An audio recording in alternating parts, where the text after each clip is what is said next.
A man discovers a way to travel back in time. He does not want to change history. He only wants to observe the past.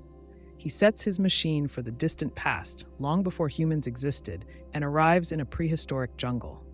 The world looks untouched, filled with plants and creatures that have not been seen for millions of years. He takes careful steps, knowing that even the smallest change might matter. But as he moves through the thick undergrowth, he steps on a butterfly. He barely notices. It is small, fragile, and insignificant to him. I'd love to invite you to share in the comments where you're listening from and what time it is. It's incredible to think about how we're all connected through these stories and ideas. If you enjoy these thought-provoking explorations, consider subscribing to Tired Thinker so we can keep bringing you reflective narratives. Now, settle in, get comfortable, and let your imagination drift as we delve into the mind-boggling paradoxes and mysteries. Satisfied with his journey, he returns to his own time. The world he left is gone. The cities he knew are different. The language is unrecognizable. The people do not look familiar. Somehow, stepping on that butterfly caused massive changes. It set off a chain of events, shifting history in ways he never expected. This idea is called the butterfly effect.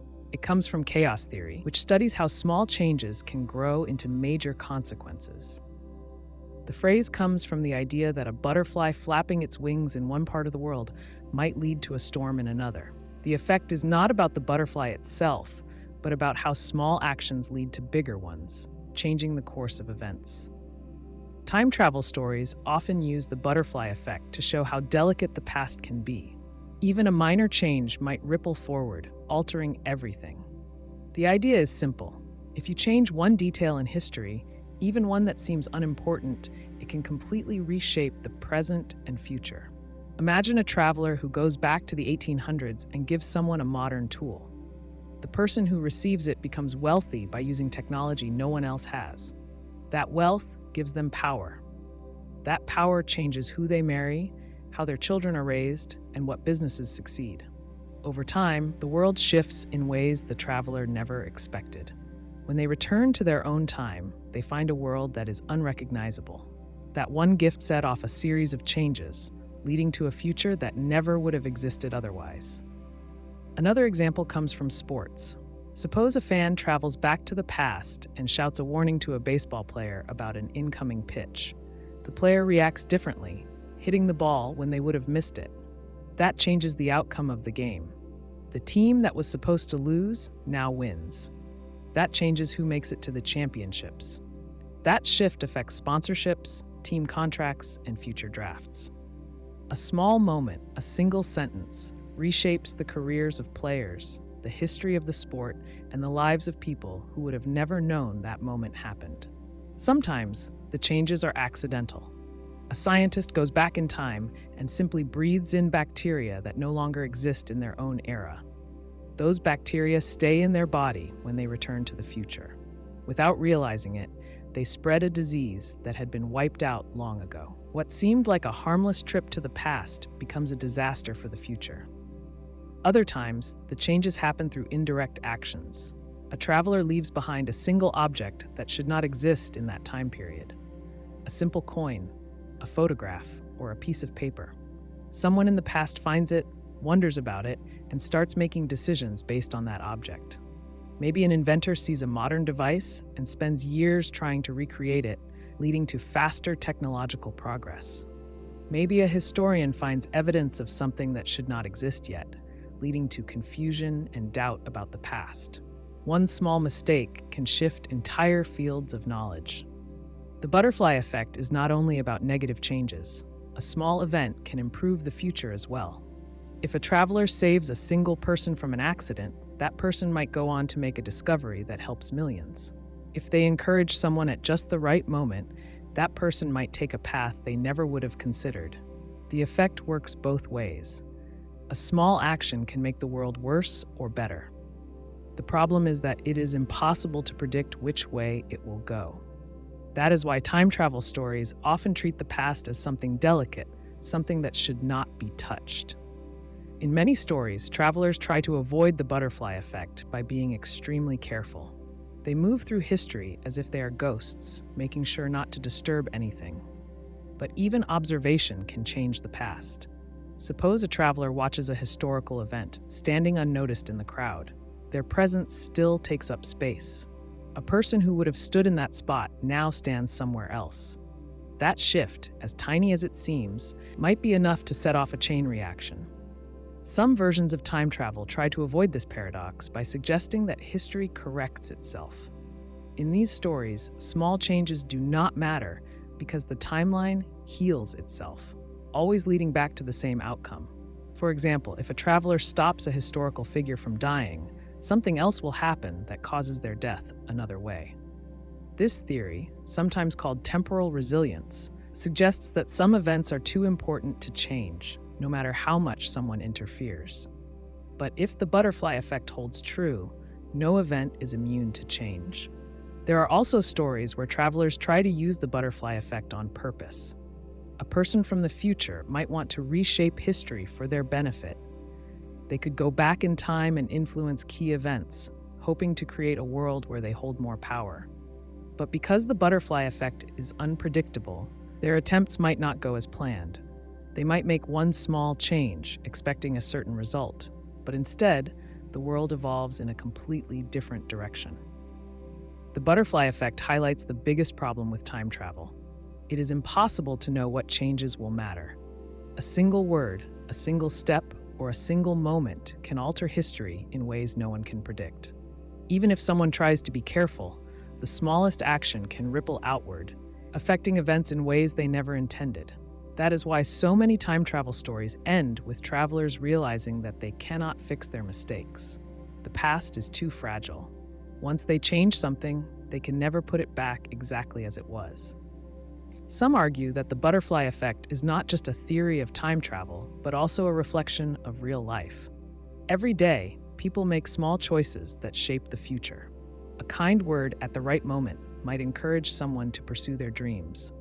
A missed opportunity might lead to a completely different career. A single decision might set off a chain of events that changes everything. Time travel only exaggerates this idea, showing how even the smallest actions can have consequences that no one can predict. If time travel were real, controlling the butterfly effect would be nearly impossible. The moment someone stepped into the past, they would change it. Even if they did nothing, their mere presence would alter something. A breath, a movement, or an unnoticed action might be enough to reshape history. That is why many theories suggest that if time travel were possible, it would come with risks too great to manage. The past is not just a record of what happened. It is a complex web of interconnected events, each one influencing the next. If even the smallest change can alter everything, then time travel might be more dangerous than it is useful. A man walks into a room and picks up a book.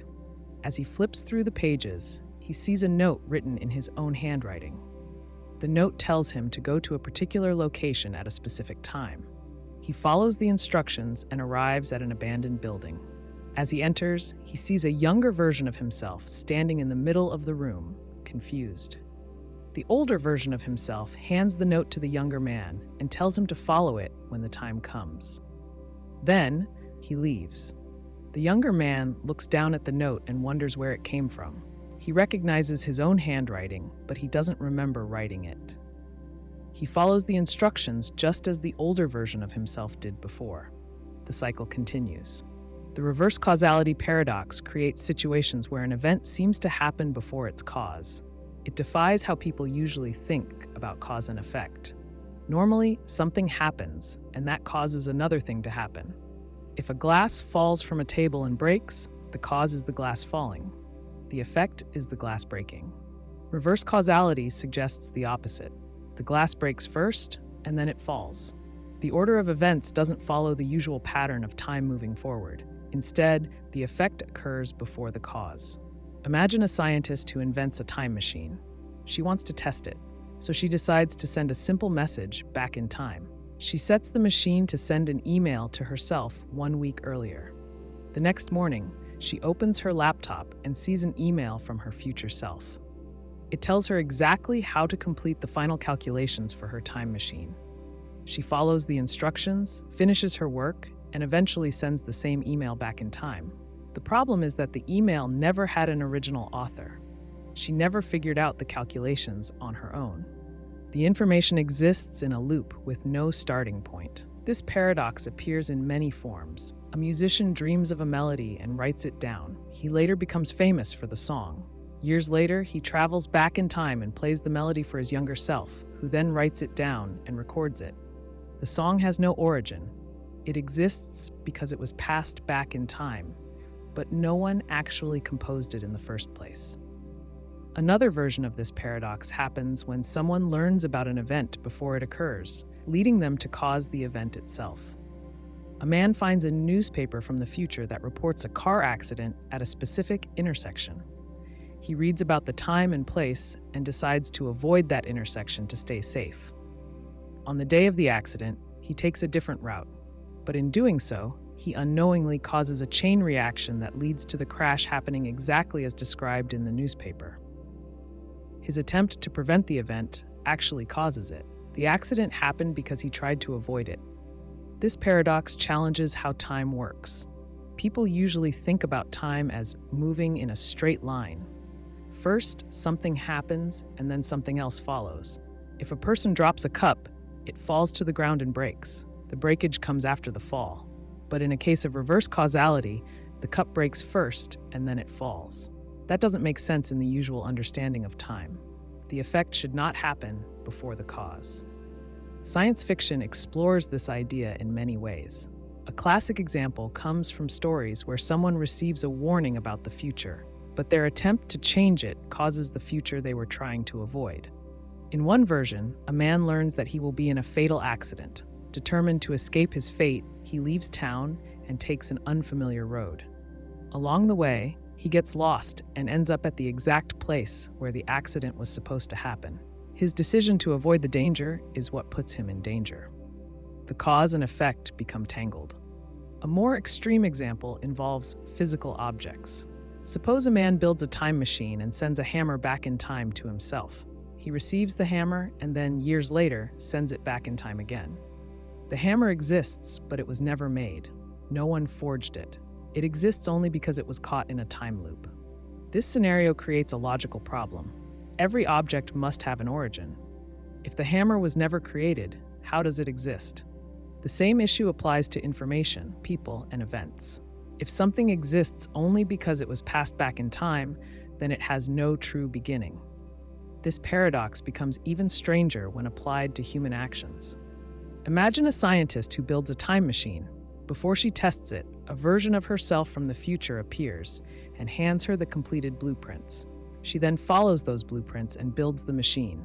Years later, she travels back in time and gives her past self the same blueprints.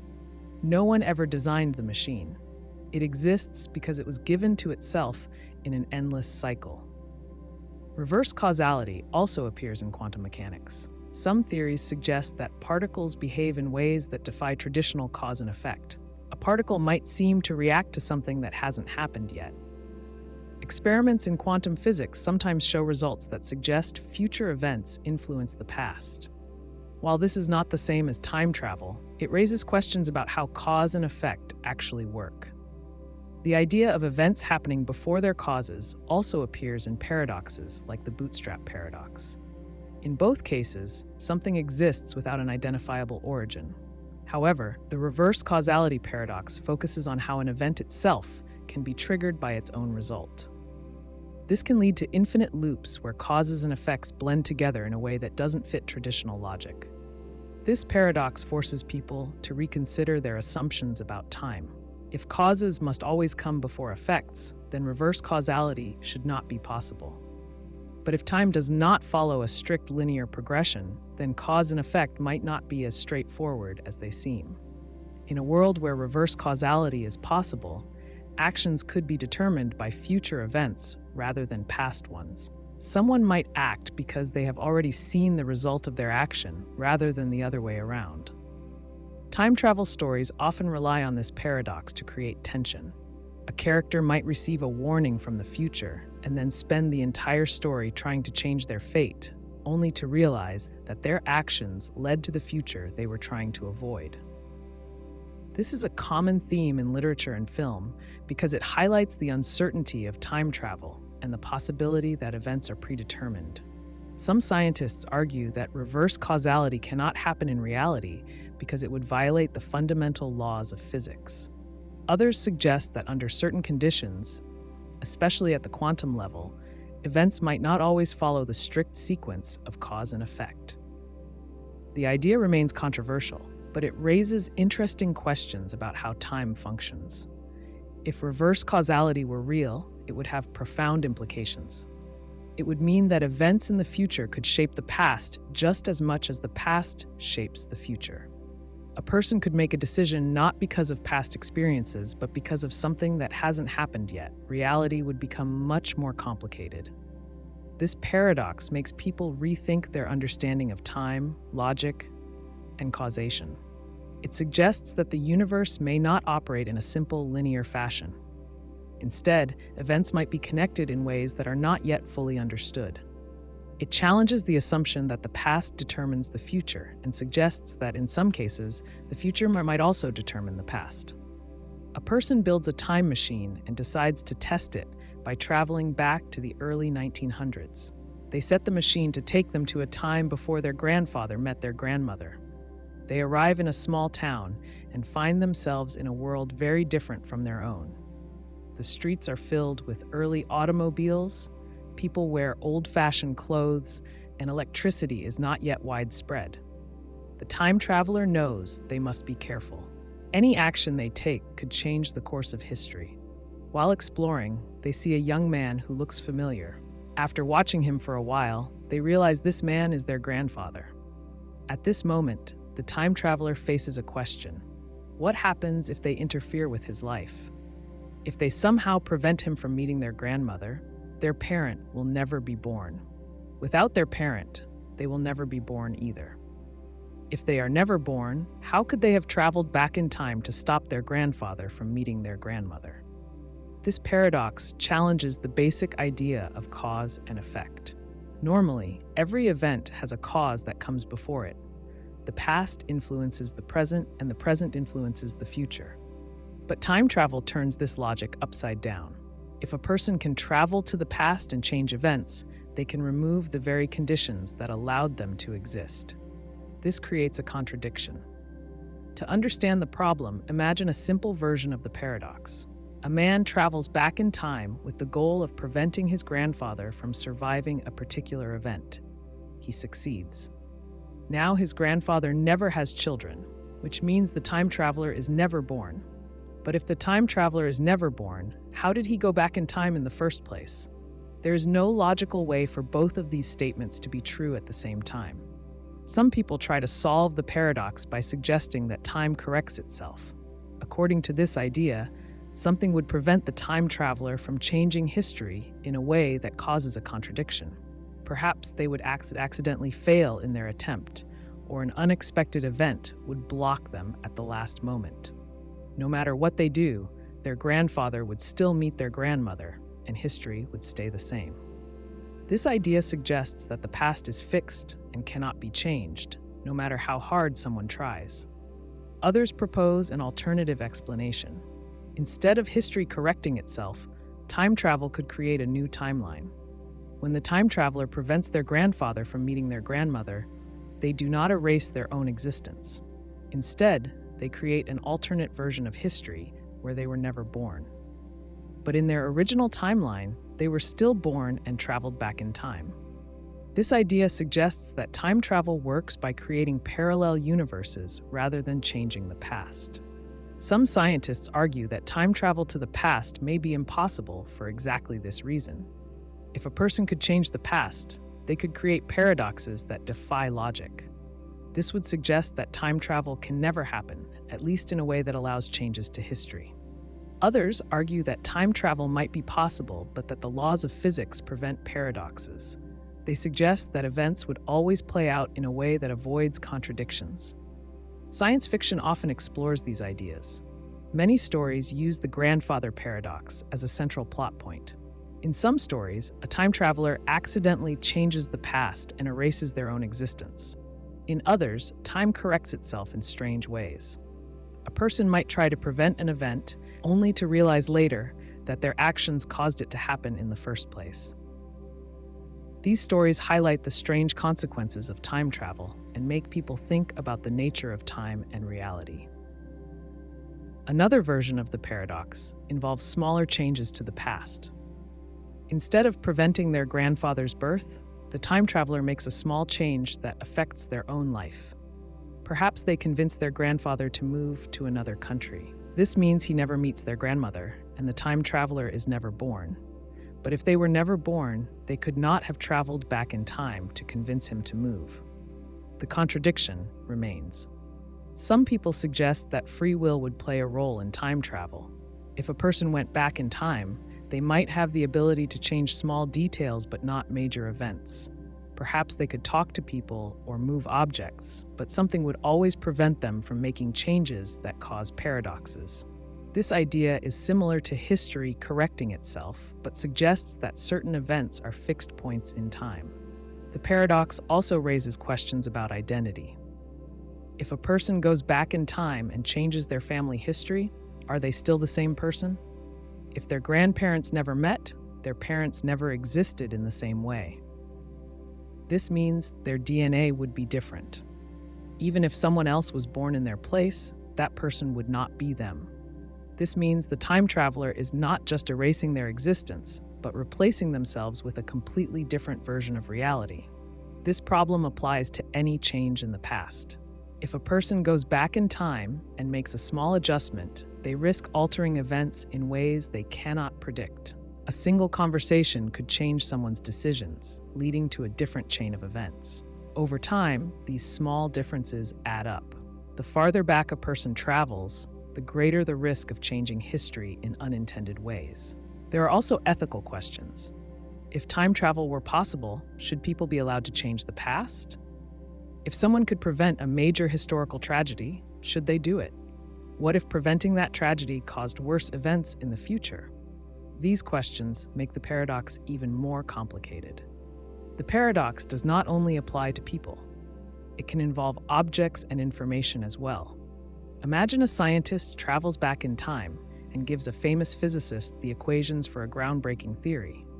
The physicist publishes the theory, and the equations become widely known.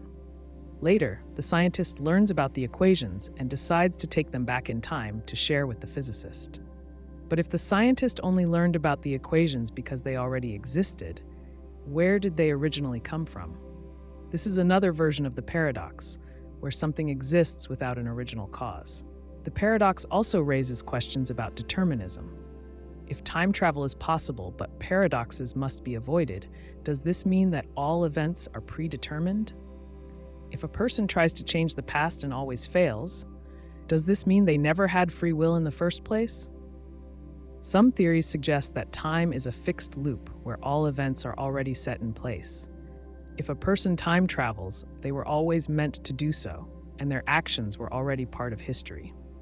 There is no clear answer to the paradox. Scientists and philosophers continue to debate its implications. Some believe that time travel is simply impossible, while others think that the universe would find a way to prevent contradictions. The paradox remains one of the most famous thought experiments in discussions about time and reality. A time traveler arrives at a historic event.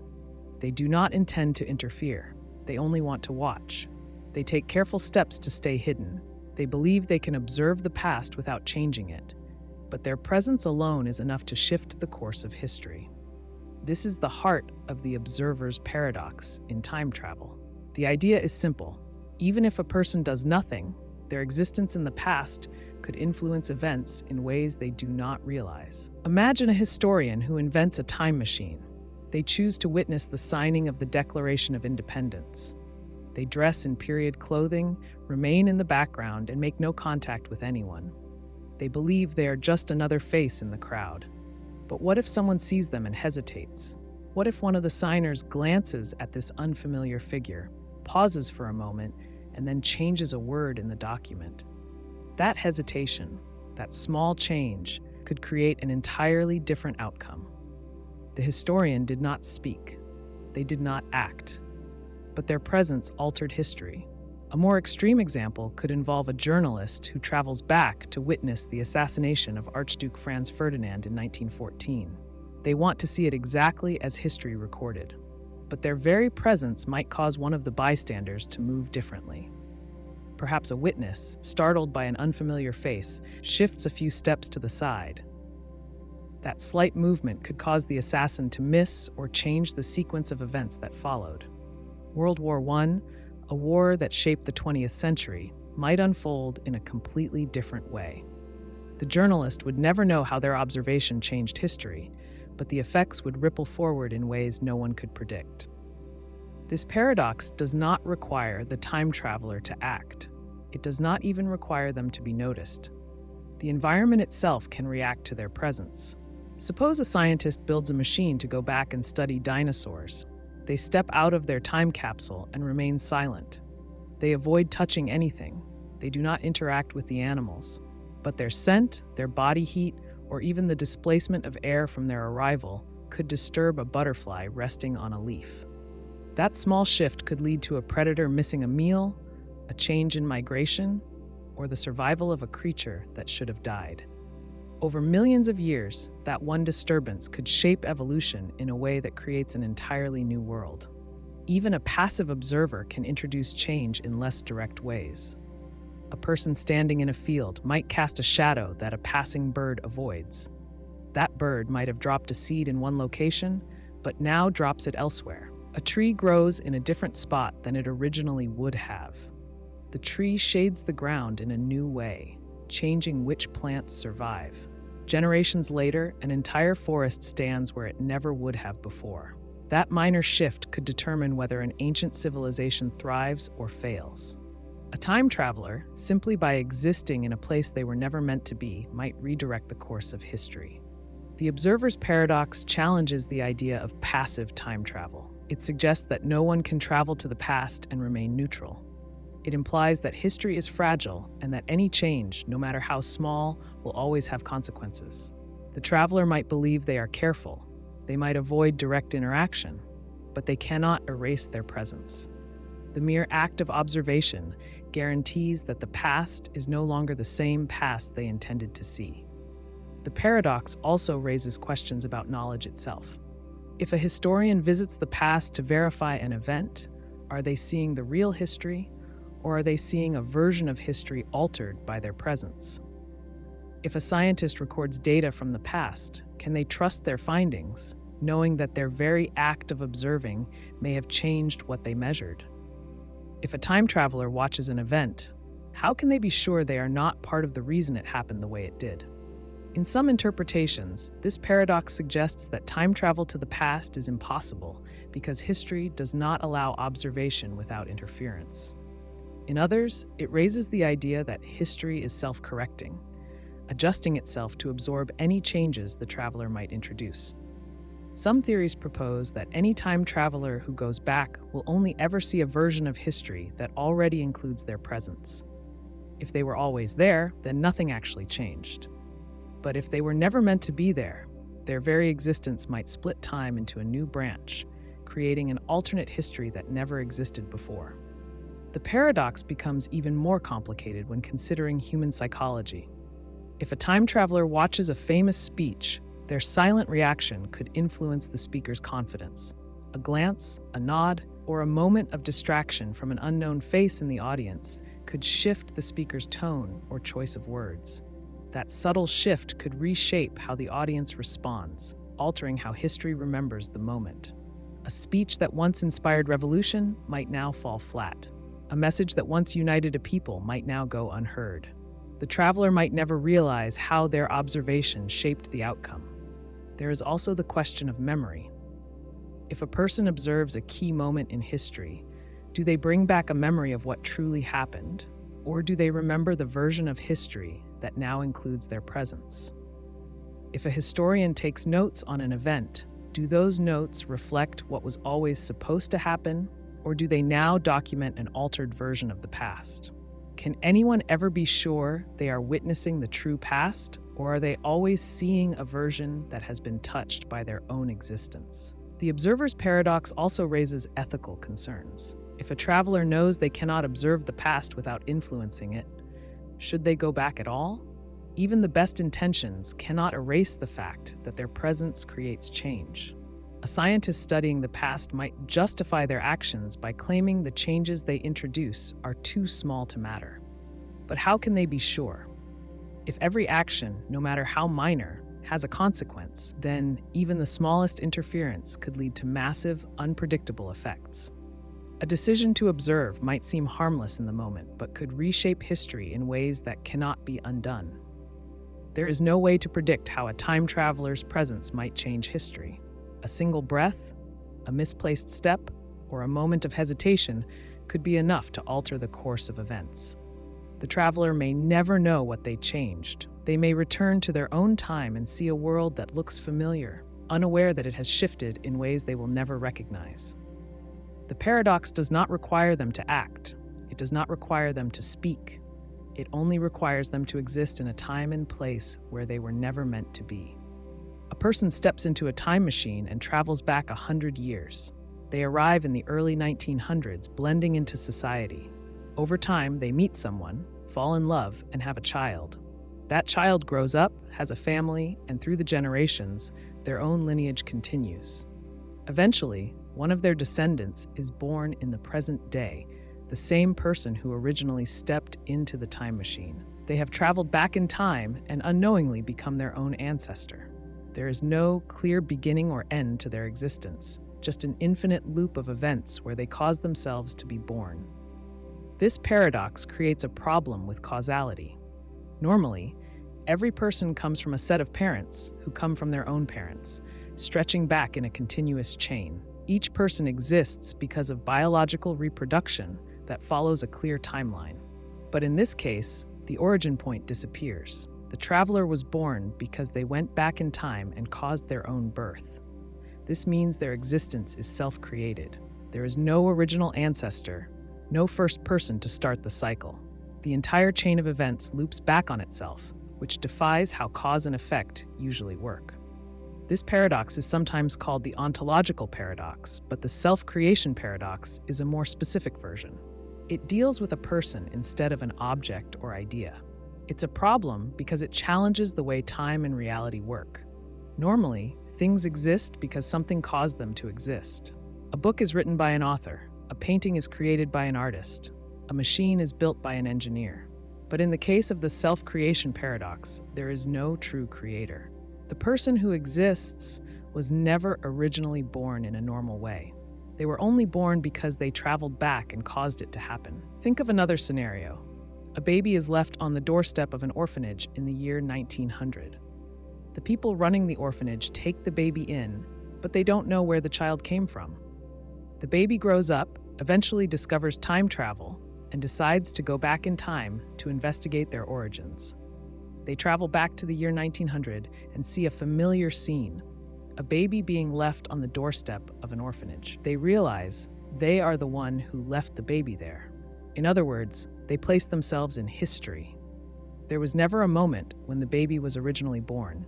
It was just placed into time by the same person it would later grow into. This idea also appears in fiction. Robert Heinlein's short story All You Zombies tells the story of a person who, through a series of time travel events, ends up being both their own mother and father. Every step in the cycle is created by another step in the same cycle. There is no beginning. Each action just loops back to create itself. This highlights the central issue with self-creation. Where did it all begin? If someone exists only because they traveled back in time, then what was their true starting point?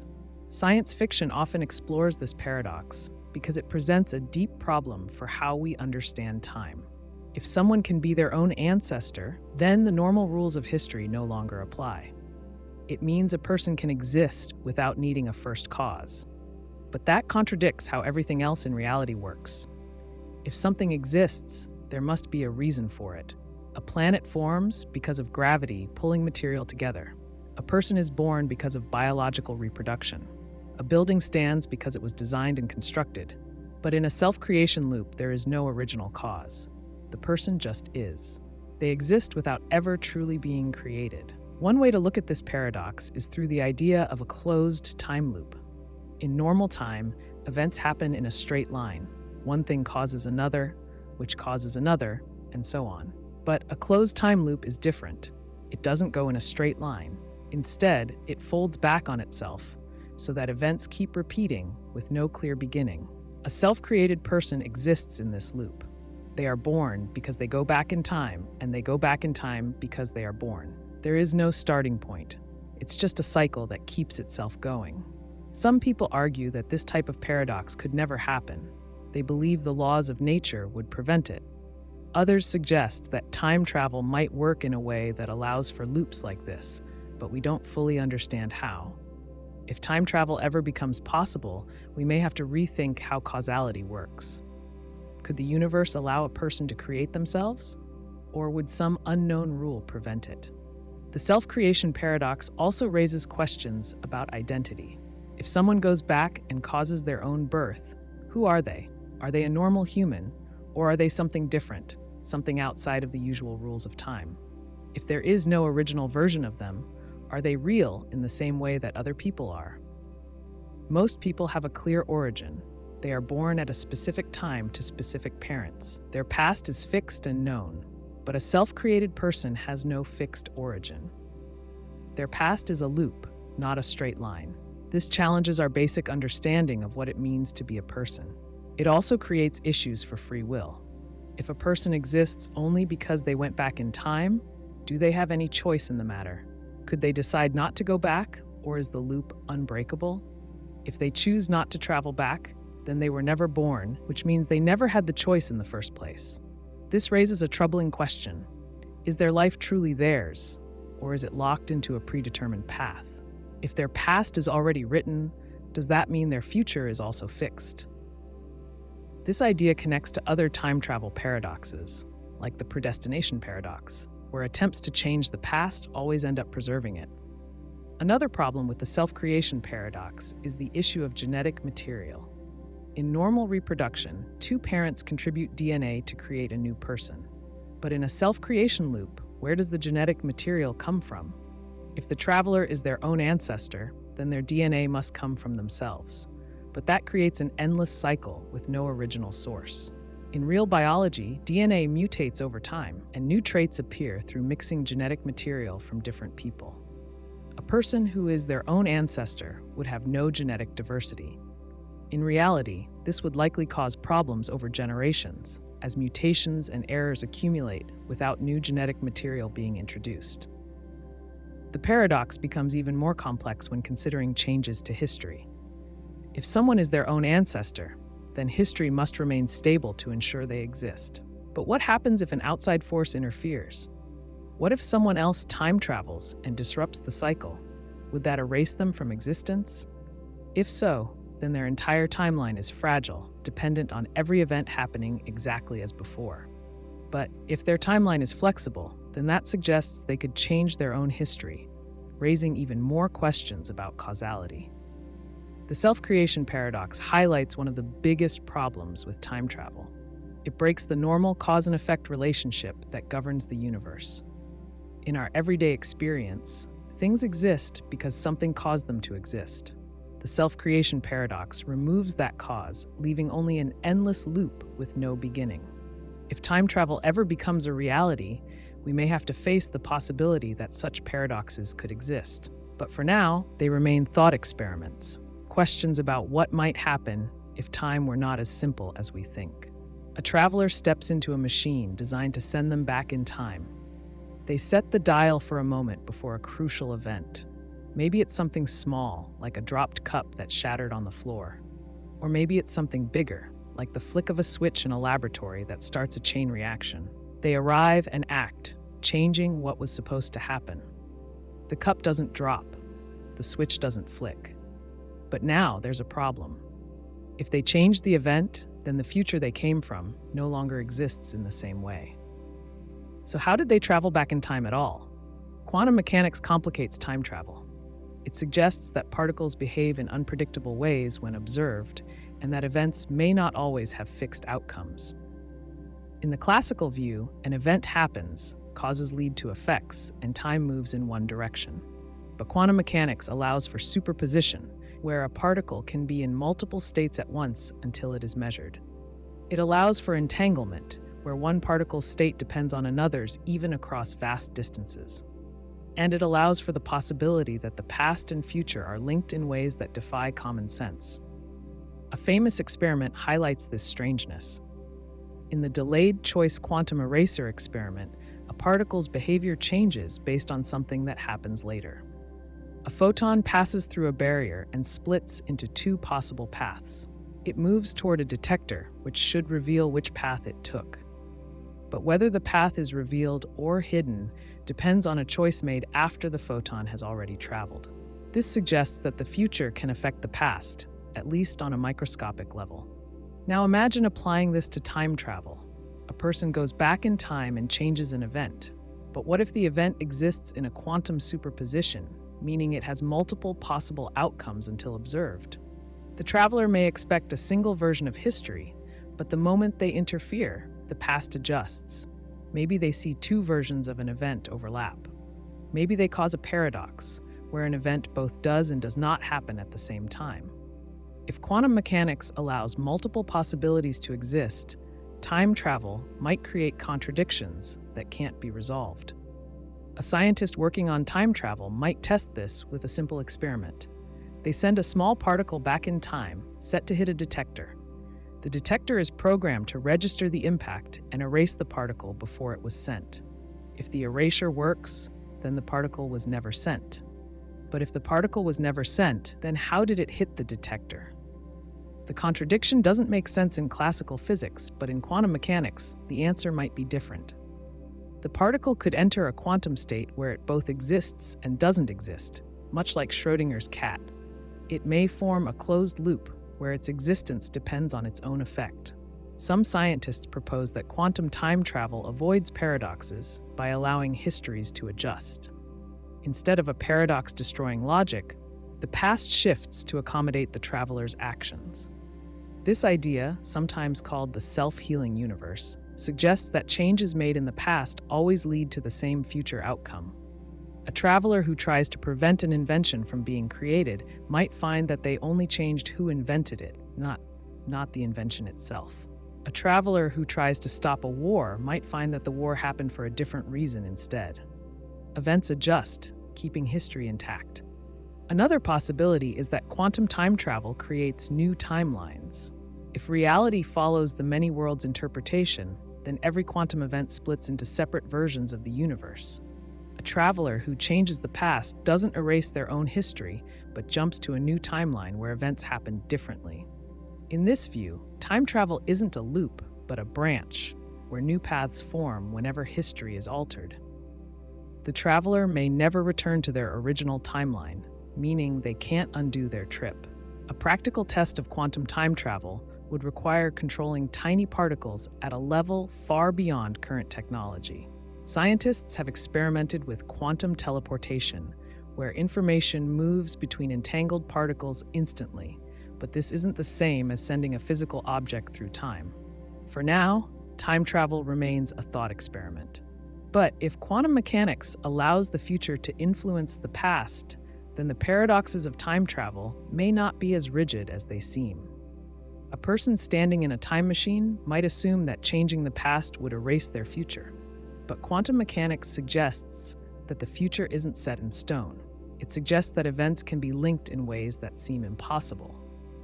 A time traveler might step into the past and find that their actions don't create a paradox, but a shift.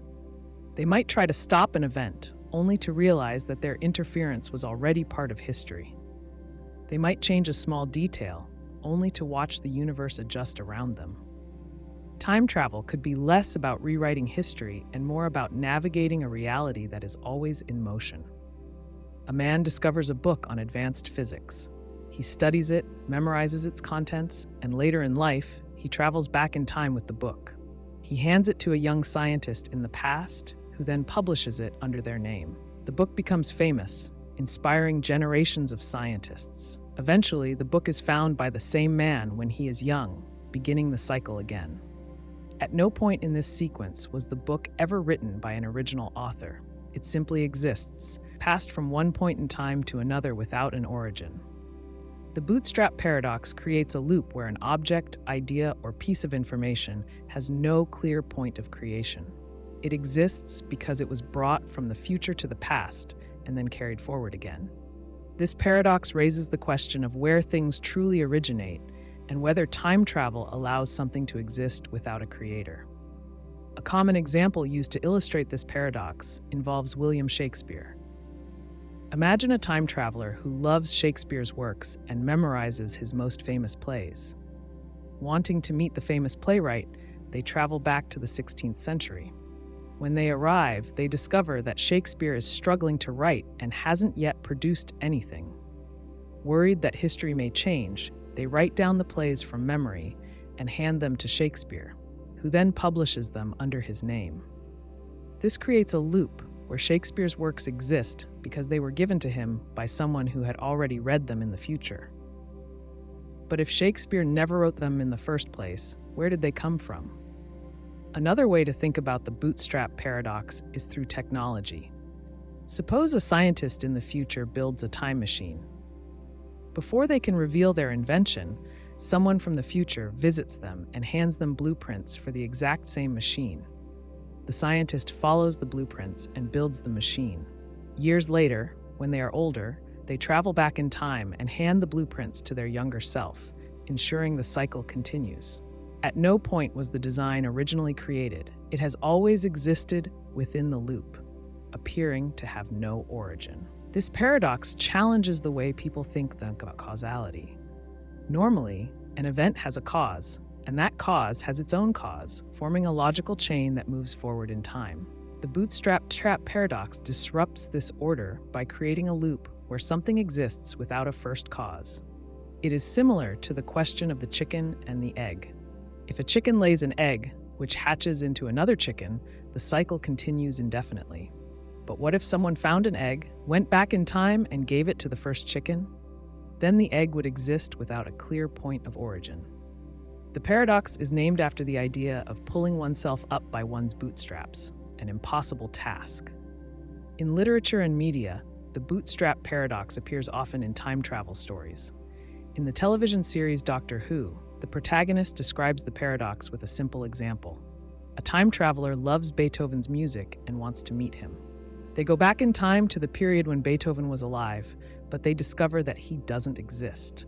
To ensure that history remains unchanged, they copy down Beethoven's music and publish it under his name. Over time, this music inspires the same traveler in the future, who eventually goes back to repeat the process. In this case, Beethoven's music exists only because the traveler brought it back, but it was never originally composed.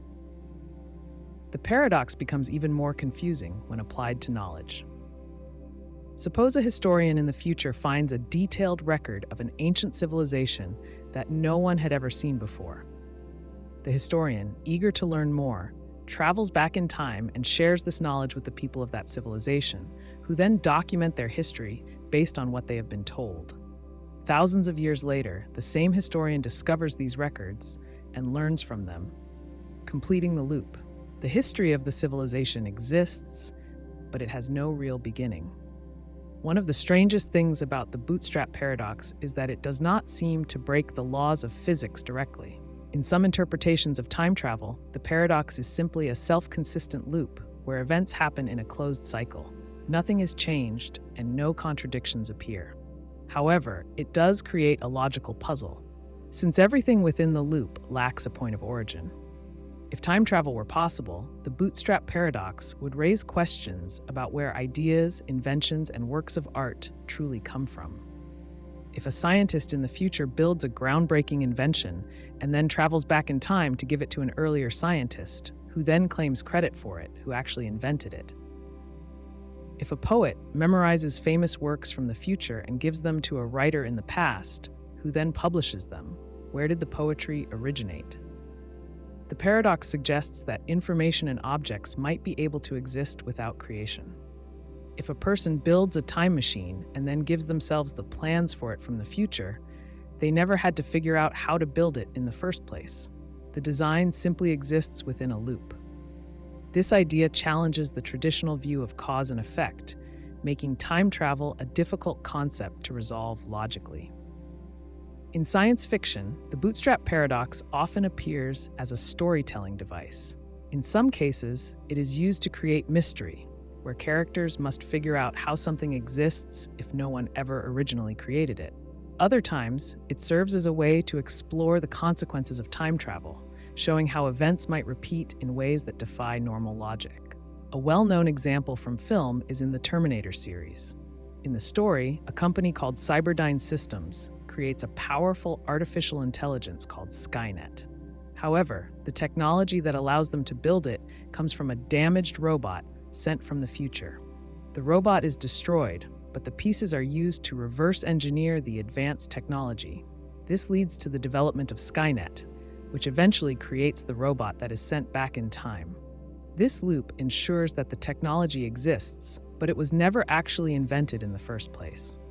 It exists only because it was brought from the future. The Bootstrap Paradox highlights the strange nature of time loops and the way they disrupt normal cause and effect. If time travel is possible, it raises the possibility that knowledge, inventions, and even entire histories might exist without an origin.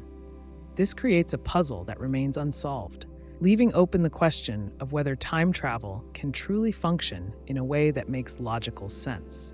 A time traveler steps into a machine, sets a date in the past, and disappears. They arrive decades earlier in the same location.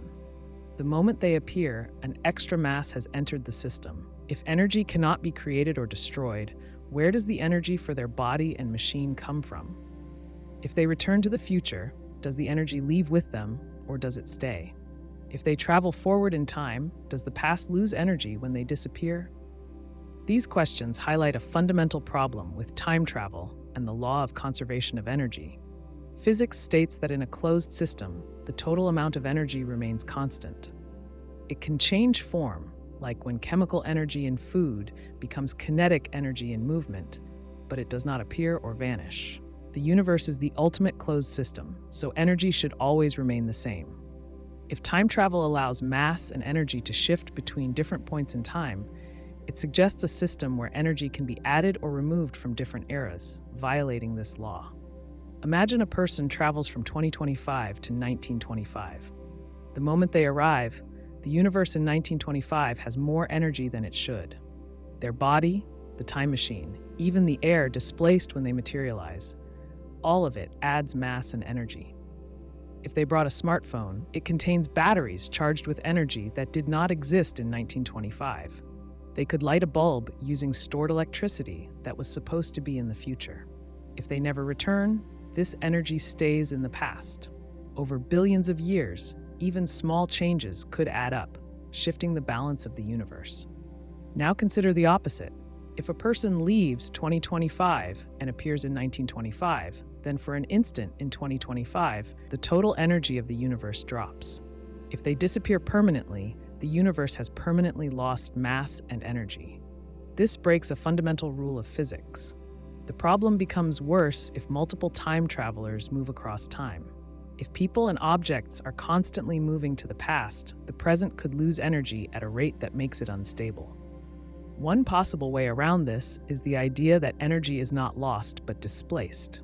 When the traveler moves to 1925, perhaps an equivalent amount of energy vanishes from 2025. Maybe the universe balances itself by converting energy into another form, or maybe time itself is structured to prevent an imbalance. This would mean time travel is possible, but only if the total energy remains constant across time. Some theories suggest the universe might correct itself through something like time elasticity. If too much energy is added to one point, small adjustments occur elsewhere to maintain balance. The universe could redistribute energy over time to prevent a buildup or loss. This would mean travelers might unknowingly trigger compensations, like heat dissipating slightly faster in another part of space or matter becoming slightly less dense in another region. Another possibility is that time travel creates a new timeline rather than altering the same one. If each trip forms a separate reality, the law of conservation of energy applies only within each version of time. The traveler does not disrupt the energy of their original timeline, but instead enters one where their presence has always been accounted for. In this model, energy is conserved within each separate timeline, avoiding contradictions. A different approach is to assume that time travel can only happen under strict physical limits. Maybe only information can be sent back in time, not physical objects. If someone could send knowledge rather than their physical form, then the paradox would not occur. A message sent to the past does not add new mass to an earlier time, avoiding an energy surplus. If this were the case, time travel could be possible, but only in a way that does not allow people or objects to move between different points. Another consideration is how the universe might respond to an increase in energy. If time travelers appear in the past, bringing extra mass and energy, could the universe adapt? Maybe the excess energy spreads out or disperses in a way that does not disrupt the overall balance. If this were true, time travel might involve unpredictable side effects. A sudden shift in energy might trigger natural events, such as slight temperature shifts, increased cosmic radiation, or tiny changes in planetary motion. These effects would be small, but could add up over time. Some scientists argue that conservation of energy applies only in a single timeline, not across time travel events. If a time traveler leaves the present and enters the past, the energy might still exist in the same universe, just at a different moment. This interpretation suggests that while it appears energy is added or lost at specific moments, the overall system remains balanced when viewed across the entire timeline. One approach to solving this paradox involves considering quantum mechanics. Some theories suggest that energy may not be strictly conserved in short time intervals, but only in the long term. If this is true, temporary fluctuations could allow brief violations of conservation laws, meaning time travel might not be impossible under certain conditions. However, these fluctuations happen on scales far smaller than a person or machine, making them unlikely solutions for practical time travel.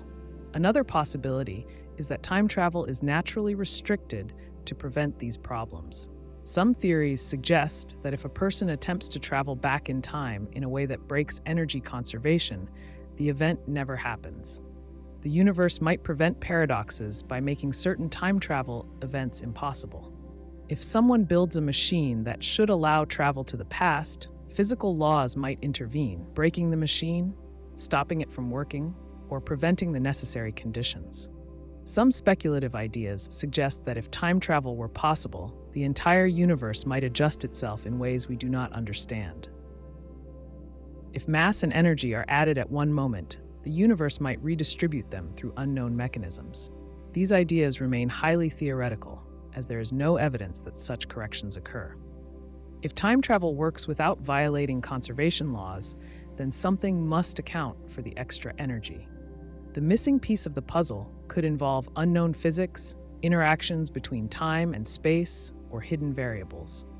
Until a working time machine is built, the full impact of time travel on energy conservation remains uncertain. A man steps into a time machine with a simple goal. He wants to change history, but only in the smallest way possible. Instead of stopping a major event or preventing a catastrophe, he wants to make a tiny adjustment, a single moment, an action so minor that it should have no noticeable effect. He selects a day in the past and sets his machine to take him there. When he arrives, he finds himself in a familiar setting. He recognizes the people, the buildings, and the landscape. Everything is exactly as he studied before making the trip. He walks to a street corner, picks up a small pebble, and moves it a few inches to the left. Then, satisfied that he has successfully altered the past, he steps back into his machine and returns to his original time. When he arrives back in the present, nothing seems different. The world appears unchanged. He checks the news, his family, and his surroundings. He cannot find a single thing out of place. Did his action matter at all? If he moved 1,000,000 pebbles instead of one, would he have noticed a change? How much of the past must be altered before the future is meaningfully different? Zeno's time travel paradox raises this question by considering the nature of infinite small changes. The paradox is inspired by the ideas of Zeno, an ancient Greek philosopher known for his paradoxes of motion. One of his most famous thought experiments asks whether someone can ever truly reach a destination if they must always cross half the remaining distance. Each step forward gets smaller and smaller, but the person never actually arrives. Applied to time travel, this idea creates an unsettling problem. If a time traveler makes an infinite number of small changes to the past, do those changes ever truly add up to something significant? Or does the nature of time itself prevent them from having any real effect? To explore this paradox, imagine another traveler who wants to test the limits of small changes. Instead of moving a single pebble, he decides to pluck a single blade of grass from a field. He does this, then returns to the present. Again, nothing seems different. Encouraged by this, he makes another trip and plucks another blade of grass. He repeats this experiment thousands of times. At what point does history begin to change? If he removes one more blade, does that become the critical moment that shifts the course of time? Or does the past resist small changes, absorbing them without altering the future? The problem becomes even more complicated when considering the butterfly effect, the idea that even tiny actions can lead to significant consequences over time. If a single butterfly flapping its wings can theoretically contribute to a storm on the other side of the world, shouldn't moving a single pebble have a similar effect? If that's true, why doesn't the time traveler see any changes? The paradox suggests that either small changes don't matter at all, or that time has a way of self-correcting to prevent them from having an impact. Another way to examine this paradox is through a more extreme version of the experiment. Instead of removing a blade of grass, the traveler decides to make an even smaller change. He chooses a single grain of sand on a beach and moves it 1 millimeter. Surely such a small action could not possibly change history. But what if he moves another grain, and another? Over an infinite number of trips, he eventually shifts the entire beach. Has he changed history yet? If not, why? If so, when did the shift occur? Now consider an alternate version of the problem. Instead of changing the past, the traveler decides to create the future through small, incremental steps. He places a single grain of sand in an empty desert. Then he adds another, then another. Eventually, he deposits billions of grains and forms an island. At some point, the island becomes large enough for people to live on. At some point, it gains significance. But when does this transition happen? If the addition of a single grain does not make an island, how can billions of single grains ever form one? This is where the paradox forces a difficult question. If time travel allows for an infinite number of small changes, is there a threshold at which those changes become meaningful? Or does time smooth out all alterations, preventing any real divergence from history? If the latter is true, then the past may be more resistant to change than people assume. One explanation for this paradox is that time itself has a form of inertia. Just as a moving object resists changes in motion, time may resist changes in its flow. If this is true, then small changes in the past are absorbed by the timeline without altering the future in a significant way. This would mean that no matter how many pebbles are moved, how many blades of grass are plucked, or how many grains of sand are shifted, history remains intact. Only large-scale events, ones that dramatically impact human decisions or natural phenomena, might be capable of causing real change. Another possibility is that small changes do matter, but their effects are hidden or delayed. A traveler may not see an immediate difference, but over time, the accumulation of small actions may build into something unrecognizable.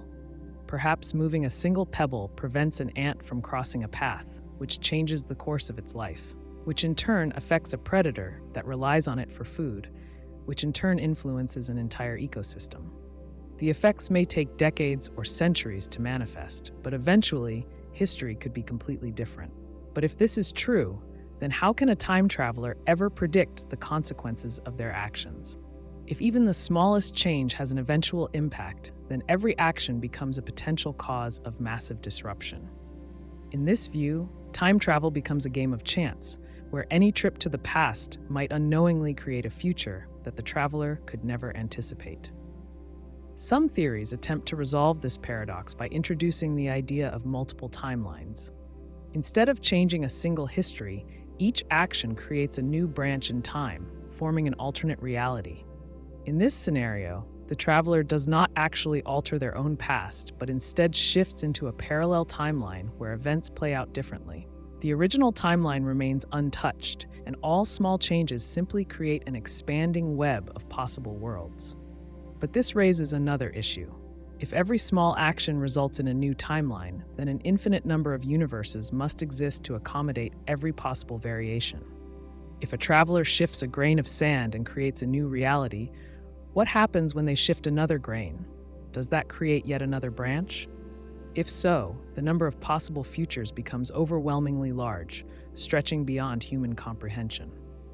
This paradox ultimately forces a reconsideration of how time travel might function. If history is resistant to change, then travelers may never be able to alter the past in a meaningful way. If every small action has an impact, then time travel may be too unpredictable to control. Either way, Zeno's time travel paradox challenges the idea that time can be easily manipulated. A man steps into a time machine, determined to change a moment in history. His goal is simple: prevent a terrible event from happening. He sets the machine to the exact moment in time where he believes he can make a difference. When he arrives, he takes action, making sure the event never occurs. He expects to return to his time and see the world transformed. But when he activates the machine and returns to the future, nothing has changed. The world he left behind remains the same. Confused, he wonders what went wrong. Did his actions fail to make an impact, or did something else happen? The idea that changing the past might not affect the present you came from is central to the parallel universe paradox. Instead of altering the existing timeline, your actions create a new one. The past you traveled to no longer leads to your original future.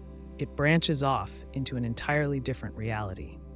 You may have saved the world in that timeline, but your own world remains unchanged. This paradox raises a fundamental question. What happens to the traveler?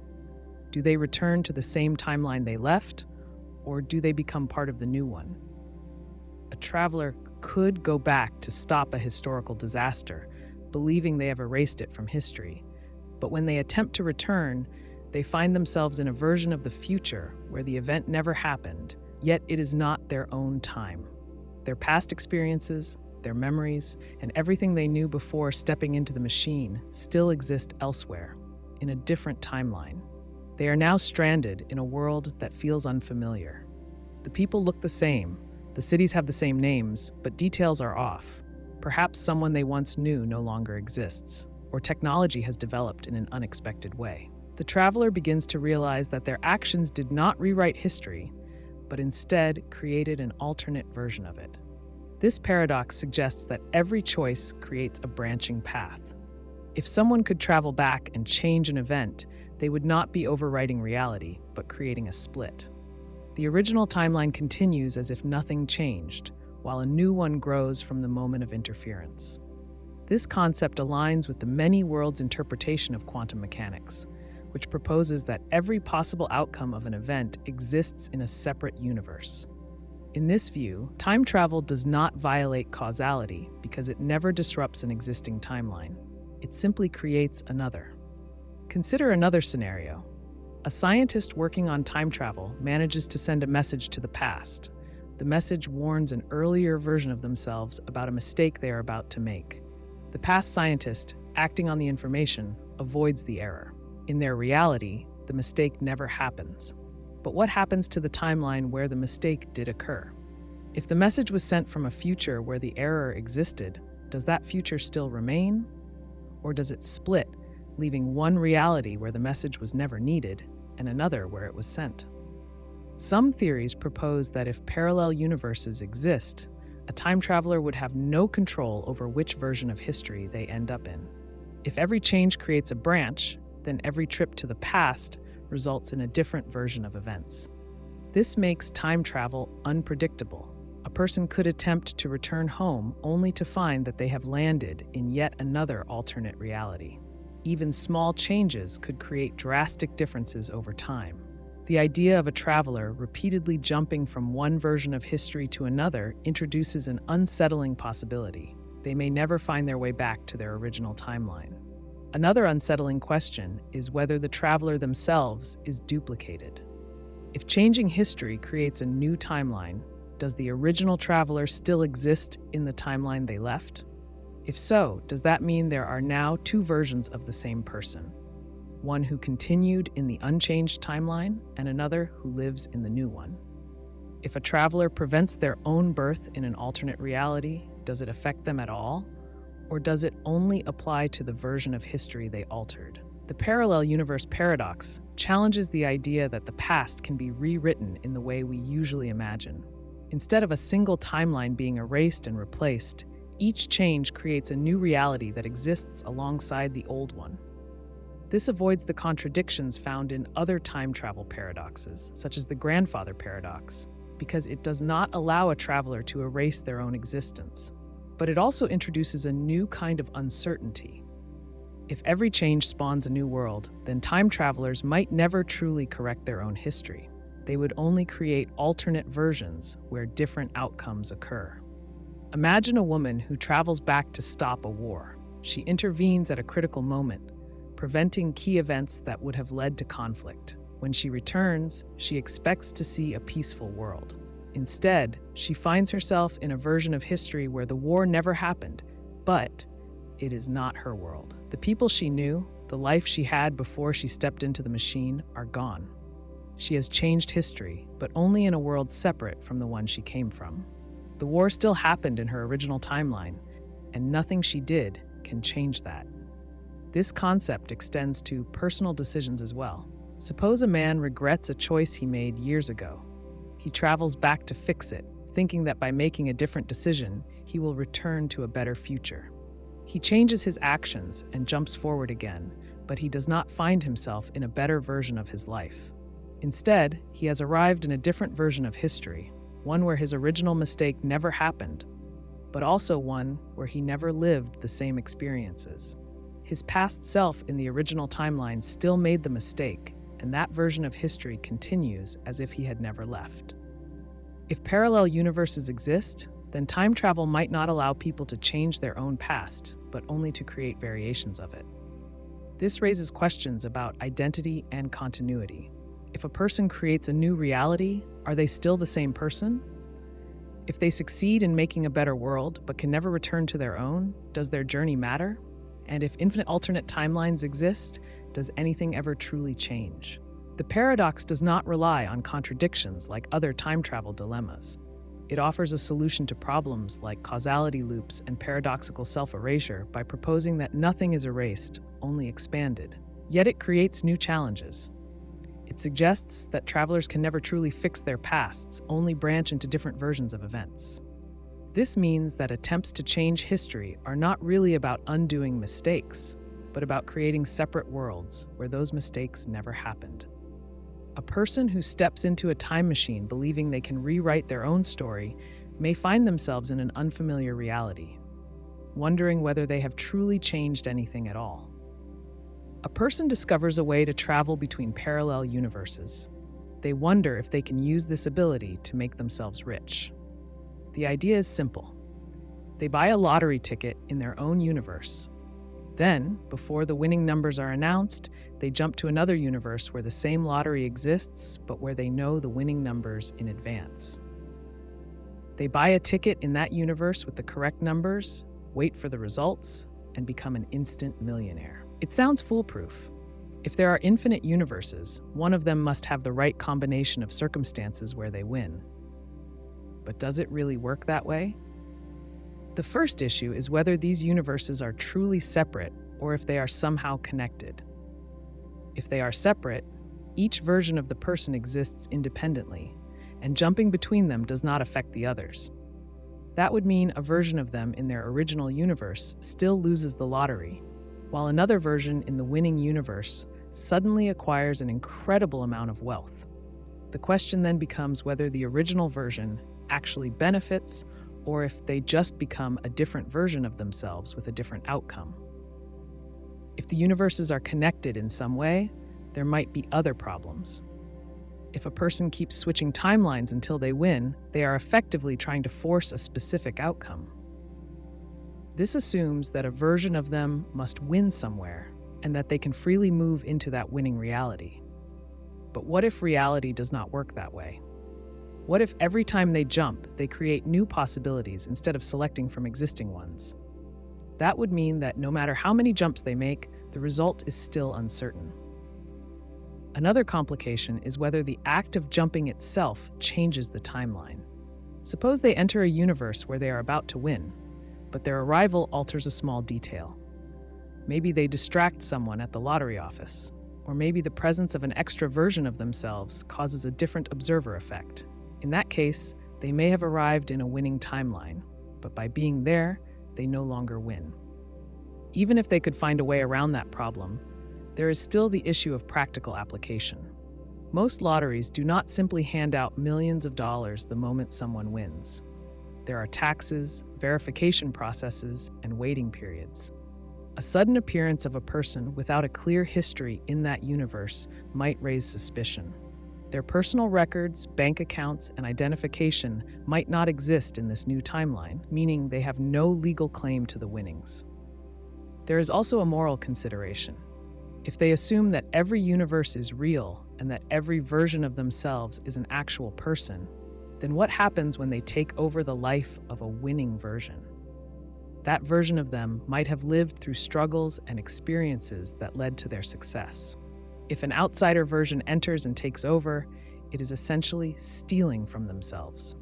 Even if they do not actively replace another version, the mere act of jumping into that reality might change it enough to deny that version their win.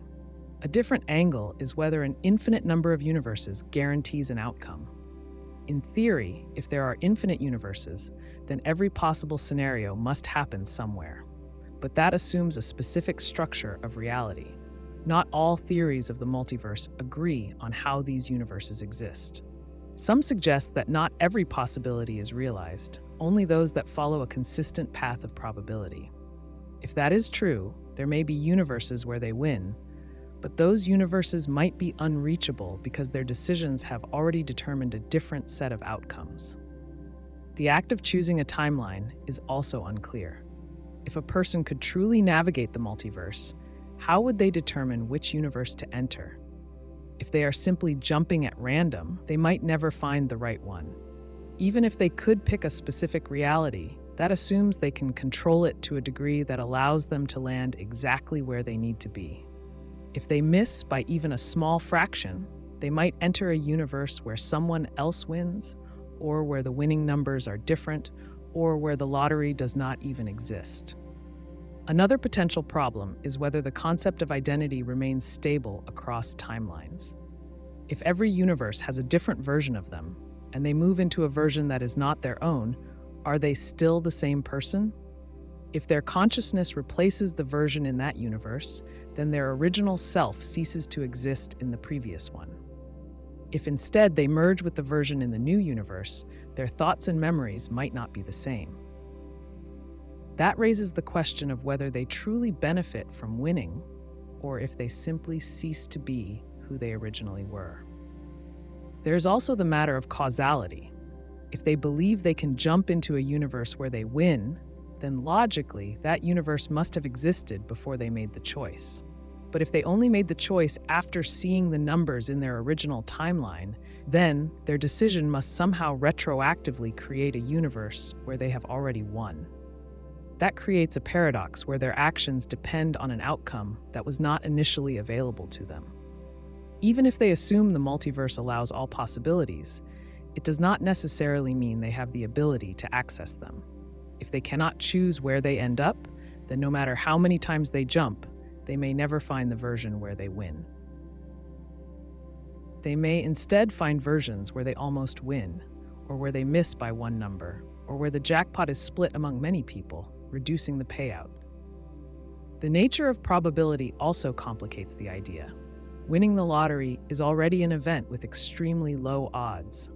The assumption that there must be a universe where they win suggests that every improbable event must occur somewhere. But probability does not guarantee that every event happens, only that it has a chance.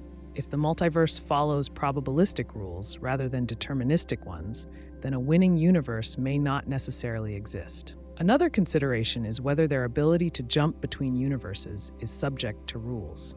If there are laws of physics governing these jumps, they may not be able to select universes based on specific criteria. Instead, they may be subject to a form of randomness or limited access to certain timelines. If they cannot control where they go, then the strategy of picking a winning timeline becomes unworkable. If their movement between universes is unrestricted, then they could theoretically do more than just win the lottery. They could enter a universe where they are already rich, or where they were born into extreme wealth, making the lottery unnecessary. But if such a universe exists and is accessible, then it raises further questions about whether they are truly changing their fate or simply stepping into a different version of reality, where another version of them already lived that fate. The very premise of the paradox assumes that reality allows for such manipulation. If reality does not work that way, then no amount of jumping through universes would allow them to pick the one they want. They may only ever observe possibilities without being able to directly alter their own circumstances. In that case, the idea of using the multiverse to win the lottery is not just impractical, but impossible, no matter how many versions of reality exist. A man steps into a time machine and sets it to travel to the past. The machine activates, and in an instant, he disappears from his original timeline. Where does he arrive? If time travel follows the principles of classical physics, he should appear in a single, definite past, interacting with a world that unfolds in a predictable way. But if quantum mechanics governs time travel, things become more complicated. The man might exist in multiple pasts at once, with different versions of events unfolding in parallel. His journey doesn't lead him to a single past, but to a cloud of possibilities where his actions create different outcomes simultaneously. Quantum mechanics describes the world at its smallest scales, where particles do not have fixed positions until they are measured. Instead, they exist in a superposition of states, meaning they occupy many possible positions at once. If a time traveler were subject to the same principles, he might arrive in a past that is not singular and fixed, but instead made up of overlapping probabilities. This idea follows from the famous Schrödinger's cat thought experiment. In that scenario, a cat inside a sealed box exists in a superposition of both alive and dead states until someone observes it. The observer's measurement forces the cat into one definite state. If a time traveler moves through time like a quantum particle, then he too might exist in multiple possible pasts until something collapses his state into one specific timeline. Imagine a woman who builds a time machine. She decides to test it by traveling to the year 1900. When she activates the machine, she expects to land in a world identical to what history books describe. But when she arrives, she finds two versions of the past unfolding around her. In one version, people recognize her and seem to anticipate her arrival, as if she had already been there before. In the other, no one reacts to her presence, and she appears as a complete stranger. She tries to interact with both versions of reality, but each time she focuses on one, the other fades from view. She is caught in a superposition of pasts, unable to determine which one is real. Only when she makes a crucial decision, perhaps speaking to a particular person or altering an event, does one past solidify and the other vanish. This raises a deeper question. If the past exists in multiple states, what determines which one becomes real? In quantum mechanics, a measurement forces a system to take on a definite value.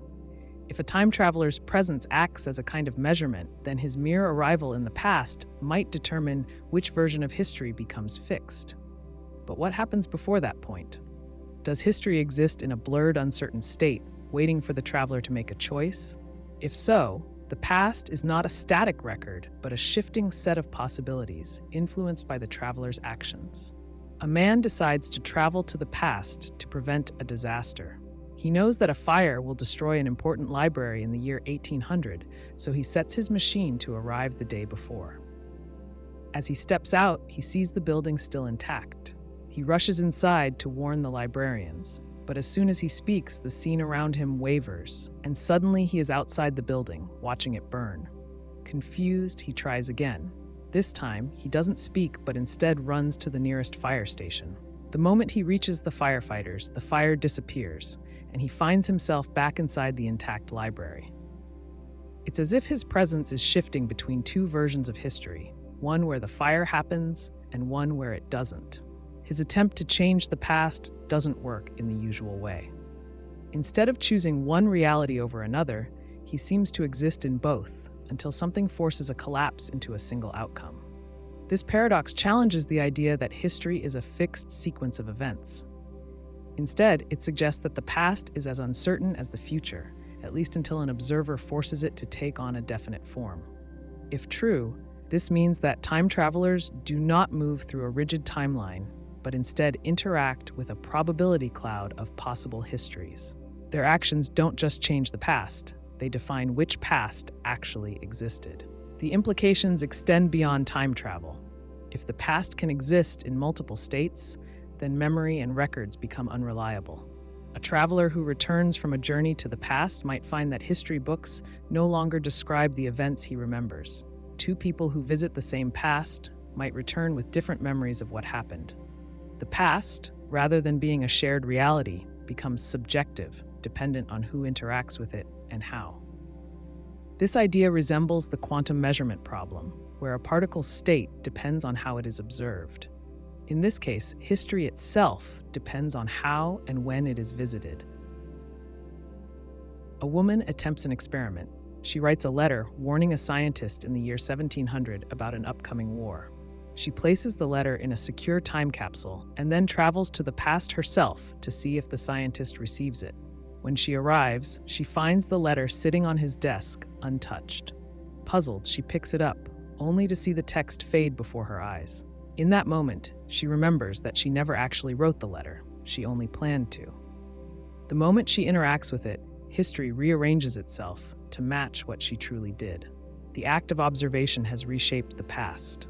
This suggests that time travel is not simply about moving through time. It involves interacting with time as if it were a quantum system. Just as a particle exists in multiple states until measured, the past exists in multiple forms until a traveler's actions force it into a single version. This would explain why time travel paradoxes arise. If a traveler kills their grandfather, they don't erase their own existence immediately.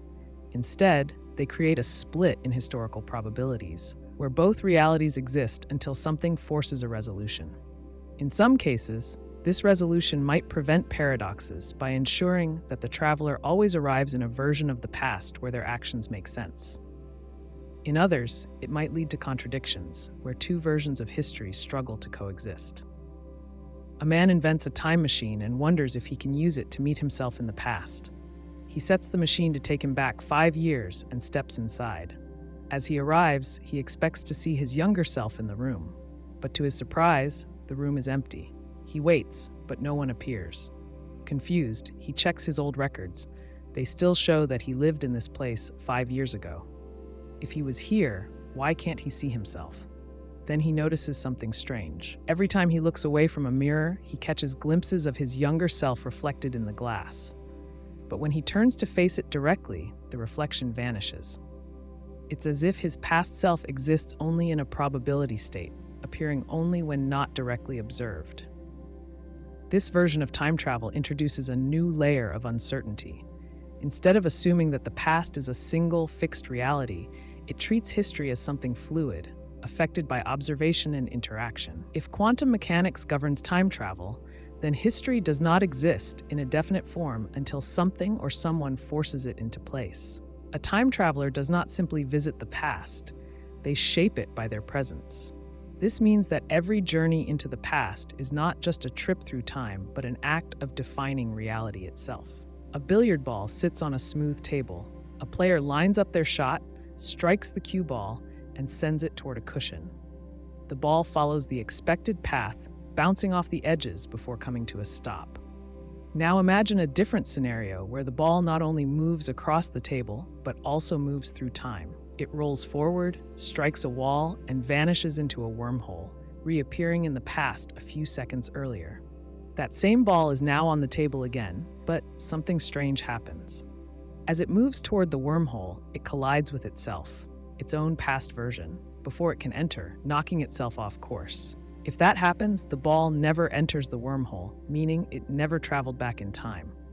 But if it never traveled back, how did it collide with itself?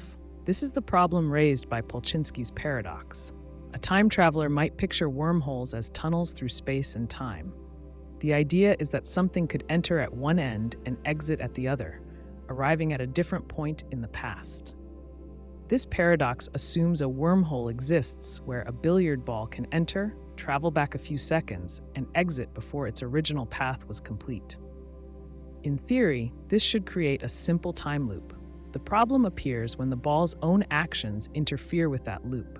If the ball in the past is pushed away, it never enters the wormhole in the first place. That breaks the loop and causes a contradiction. Physicist Joseph Polchinski proposed this paradox as a way to test time travel rules in physics. Some solutions in general relativity suggest time loops, known as closed time-like curves, could be possible. If they exist, objects might be able to move through them, much like the billiard ball. But physics follows a strict rule called causality. Cause comes before effect. A knocked-off course billiard ball shouldn't appear in the past if it never originally traveled through the wormhole. This paradox challenges the idea that time travel could work without creating logical inconsistencies. A key problem here is self-interaction. The ball interferes with its own past, making changes that should prevent its future path.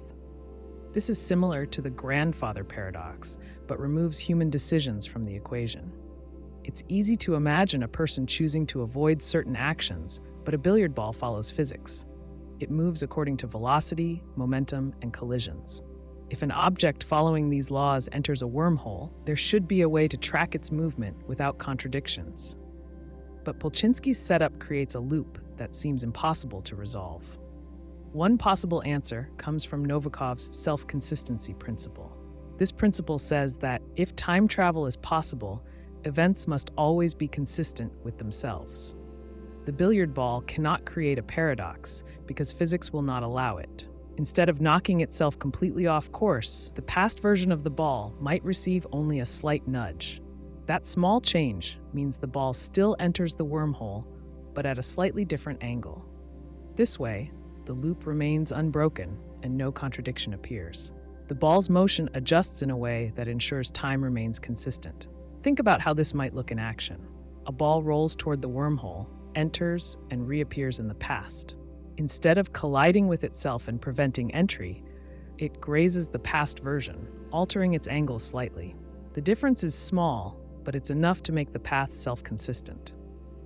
The ball still enters the wormhole, but its motion has changed just enough to allow for a continuous loop without paradoxes. This keeps physics intact. Some scientists suggest that this kind of adjustment might apply to all time travel situations. If past and future interact, they must do so in ways that don't break causality. The idea is that time travelers, objects, or information cannot alter the past in ways that prevent their original journey. Every event must fit together logically. This could mean that paradoxes only seem possible because of missing information. Given the right conditions, every event might resolve in a way that prevents contradictions. There's another perspective that relies on quantum mechanics. Some physicists propose that if time travel changes the past, it might create alternate timelines instead of paradoxes. The billiard ball that gets knocked off course would enter a different timeline, separate from its original one. This avoids contradiction because each timeline remains internally consistent. The original billiard ball still enters the wormhole in one timeline, while the altered ball exists in another. This view suggests that time travel does not affect a single continuous history, but instead branches into multiple realities. If wormholes do exist, they could offer a method of time travel without breaking physics.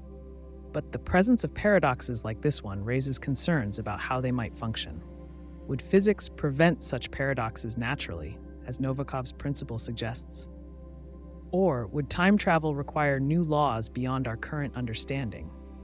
The billiard ball scenario is simple, but the implications stretch far beyond the table. The question remains, if something can interact with its own past, what rules ensure it doesn't break causality? The billiard ball paradox offers a mechanical way to explore these issues. Unlike human decisions, which involve free will and choice, the ball follows only the laws of motion. If a simple object like this creates a paradox, what does that say about more complex time travel scenarios? Would a time traveler arriving in the past automatically take actions that preserve history, even without meaning to? Or would the universe prevent certain events entirely? Understanding this paradox requires thinking about physics in a way that connects time and motion. Normally, cause leads to effect in a clear direction. If time loops are possible, that order becomes less clear. The billiard ball must somehow move in a way that keeps its own history intact, whether that means slight changes, new timelines, or a deeper principle we don't yet understand. The problem remains an important test for any theory of time travel. Polchinski's paradox highlights the difficulties in allowing objects to interact with their past selves. If time travel is possible, events must fit together in a way that prevents contradictions.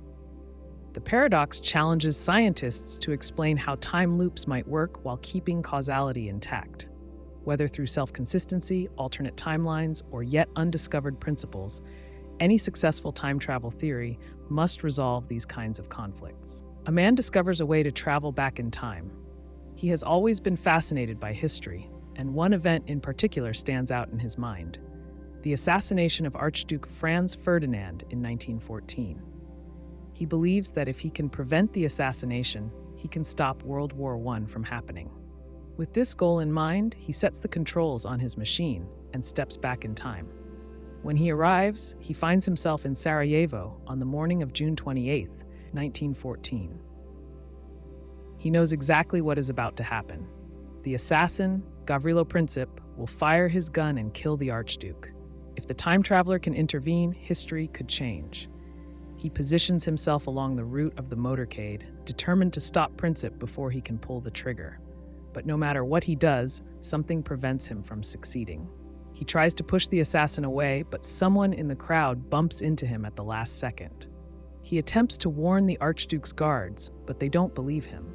He even considers knocking the gun out of Princip's hand, but an unexpected obstacle appears. The shot is fired. The event happens exactly as history recorded it. No matter how many times he tries, he cannot stop the assassination. It's as if the past resists change. Every action he takes somehow becomes part of history instead of altering it. He begins to understand that he was always there. The history books didn't mention him, but he was in the crowd all along. His efforts to prevent the assassination were part of the event itself. This is the consistency paradox. It suggests that time travel to the past cannot change history. Any attempt to alter events will either fail or become part of the existing timeline. The past is fixed, and nothing a time traveler does will contradict what has already happened. Some scientists and philosophers argue that if time travel were possible, the universe would protect its own timeline. The laws of physics or probability would ensure that events unfold the way they always have. This idea removes the problem of paradoxes, like the grandfather paradox, where a person prevents their own existence by changing the past. If the past is immune to change, then these contradictions never occur. A woman tests this idea by traveling to the 1960s. She wants to warn a scientist about an upcoming disaster, hoping to change the course of history. She manages to find the scientist and tells him what she knows. But instead of acting on her warning, he dismisses her as a conspiracy theorist. She tries to leave behind evidence, but it gets lost or ignored. Frustrated, she returns to her own time, only to find that nothing has changed. The disaster still happened. Looking deeper, she realizes that she was always part of history. She was recorded in documents as an unknown woman who made strange predictions. Her warning didn't change anything. It was already part of the past. Her trip was not an alteration of history, but rather a fulfillment of it. The consistency paradox suggests that no matter what a time traveler does, their actions have already been accounted for. They cannot create a contradiction because the timeline has already included them. If a person travels to the past and tries to change something, they were already there in the original version of events.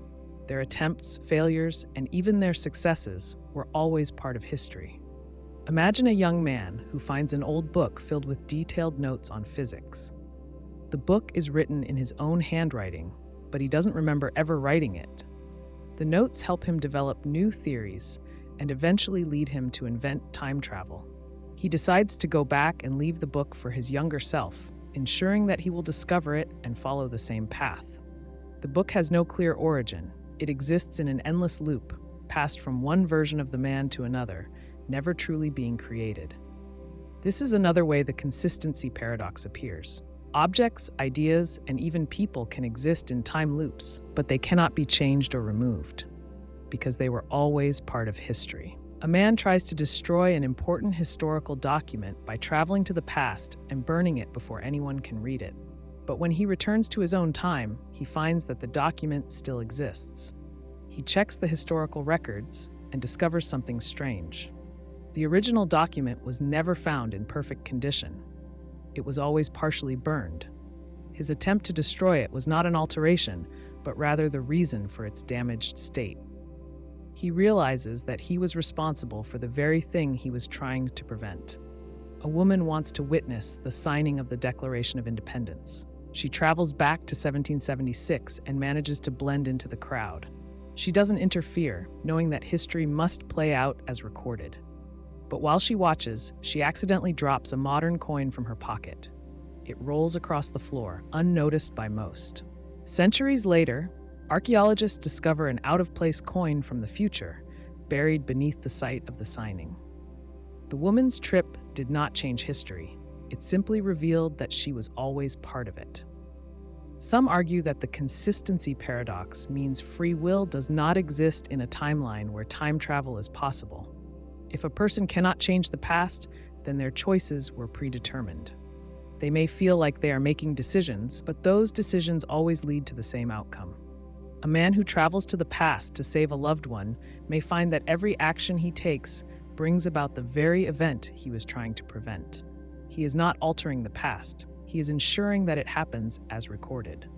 This paradox appears in myths and stories throughout history. The tale of Oedipus is one example. A prophecy warns Oedipus's father that his son will one day kill him. To prevent this, he abandons the child, but this very act leads to the child being raised by another family, unaware of his origins. Later, Oedipus unknowingly fulfills the prophecy by killing his father in a chance encounter. The attempt to prevent the future causes it to happen.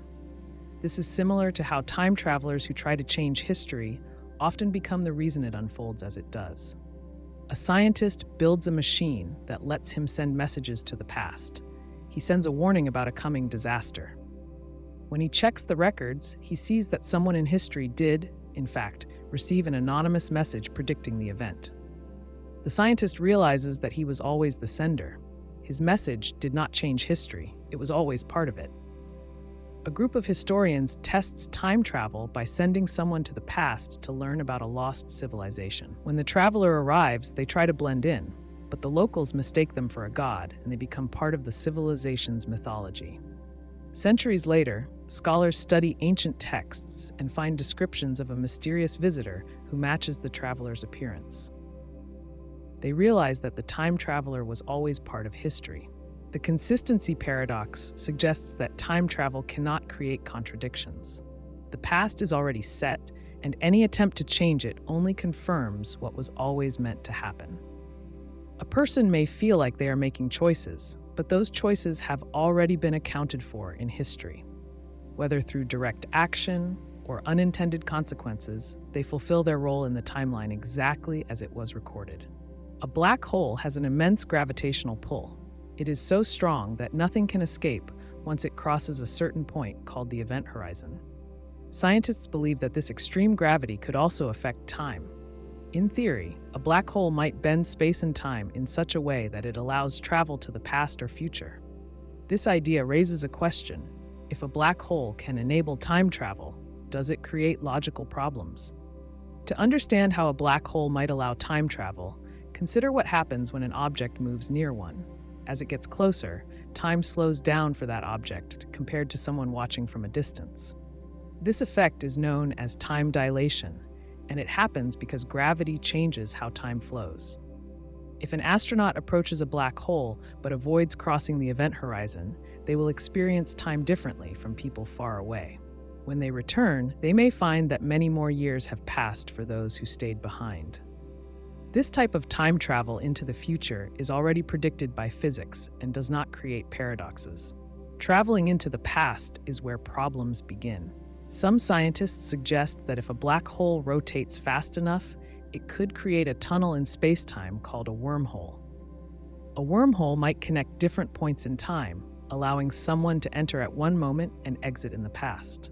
If this is possible, it leads to contradictions. A person could go back and prevent themselves from ever entering the wormhole. This would mean they never traveled in time, yet they did. This type of contradiction is a causality problem. Causality is the rule that cause comes before effect. If a black hole lets someone break this rule, it challenges how reality works. Imagine a scientist who receives a book about time travel from someone in the future.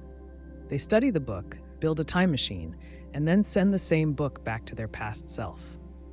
The book appears to exist without anyone ever writing it. If a black hole allows backward time travel, situations like this could happen. Objects or information could loop endlessly in time with no clear beginning. Another problem with black hole time travel is stability. Wormholes may exist in theory, but they might not stay open long enough to allow travel. Some physicists suggest that tiny disturbances could cause the wormhole to collapse before anyone can use it. If this is true, nature may prevent paradoxes by making backward time travel impossible.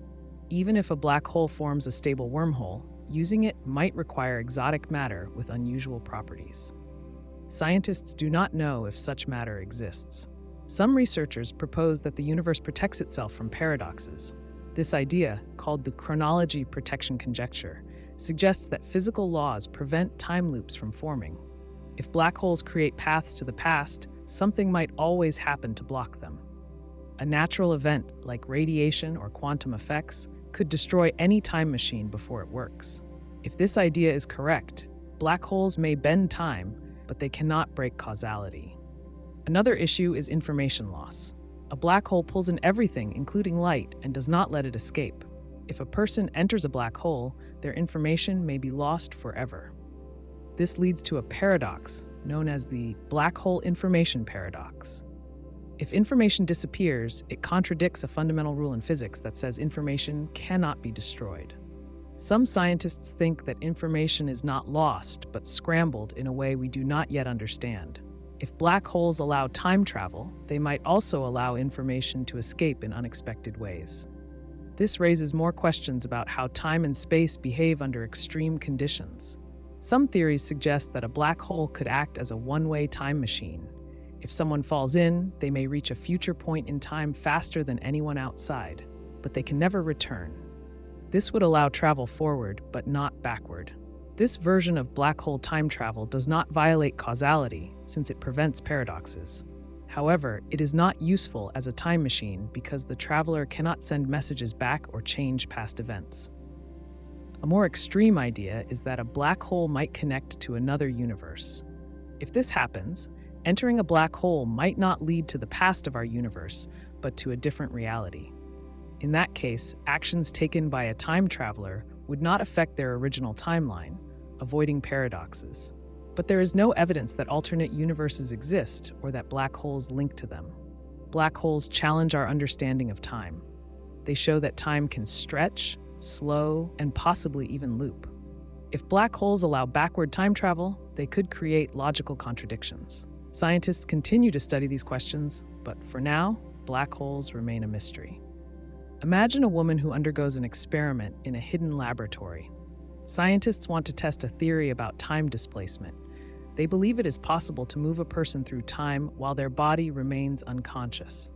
To eliminate outside influence, they sedate her before the procedure. The moment she loses consciousness, they activate the machine. She vanishes from the present and reappears in the past. The machine works, but there is a problem. When she wakes up, she does not remember the experiment.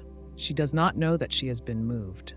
She assumes she is waking up from an ordinary sleep, but nothing around her is the same. She stands in a room that belongs to someone else. The furniture is different. The air smells strange. She opens the door and walks outside, only to find a world that should not exist. If she had been awake for the transition, she might have understood what happened. But because she was unconscious, she has no memory of the moment of travel. She does not know if she belongs here, if she has gone into the past, or if she has entered a different timeline altogether. A person who time travels in their sleep might struggle to confirm what reality they have entered. If they have traveled backward, do they exist in the same form as before? Are they a duplicate of their past self, or have they replaced the version of themselves that should be here? If they have traveled forward, what happened to their original presence? If they skipped years or even decades, how does the world account for their absence? These are questions they cannot answer immediately because they have no way of knowing what process brought them here. A sleeping time traveler faces a greater challenge than one who is awake. Someone who chooses to travel through time can gather information, make plans, and control their movements. But if a person sleeps through the process, they wake up disoriented and unprepared. They do not know what caused their displacement. They do not know if they can return. The only way to find answers is to explore, ask questions, and hope that they can piece together the truth. Imagine a young boy who falls asleep in his bed one night and wakes up in the distant future. He is still the same age, but the world around him has changed. The house he knew no longer exists. The people who once cared for him are gone. He has no way to explain how he arrived here. He wanders the streets of a city that feels alien to him. The buildings are taller, the technology is unfamiliar, and the language has evolved into something he barely understands. He does not belong here, but there is no one to send him back. A person who time travels while unconscious must also question whether they have changed physically. If they traveled forward, have they aged? If they traveled backward, are they younger? A traveler who is awake might notice these changes immediately. They might see their hands wrinkle or smooth out. They might feel their body grow weaker or stronger. But a sleeping traveler has no way to observe these details until they wake up. Some theories suggest that a person who time travels without awareness might not be the same version of themselves when they wake up. If the body moves through time, but the mind remains unaware, does the consciousness adjust to the new reality? If someone wakes up in a timeline where they never existed, do they create a paradox? Do they replace another version of themselves, or do they become an anomaly in a world that was not expecting them? Consider the story of a man who sleeps through a time jump and wakes up to find his own grave.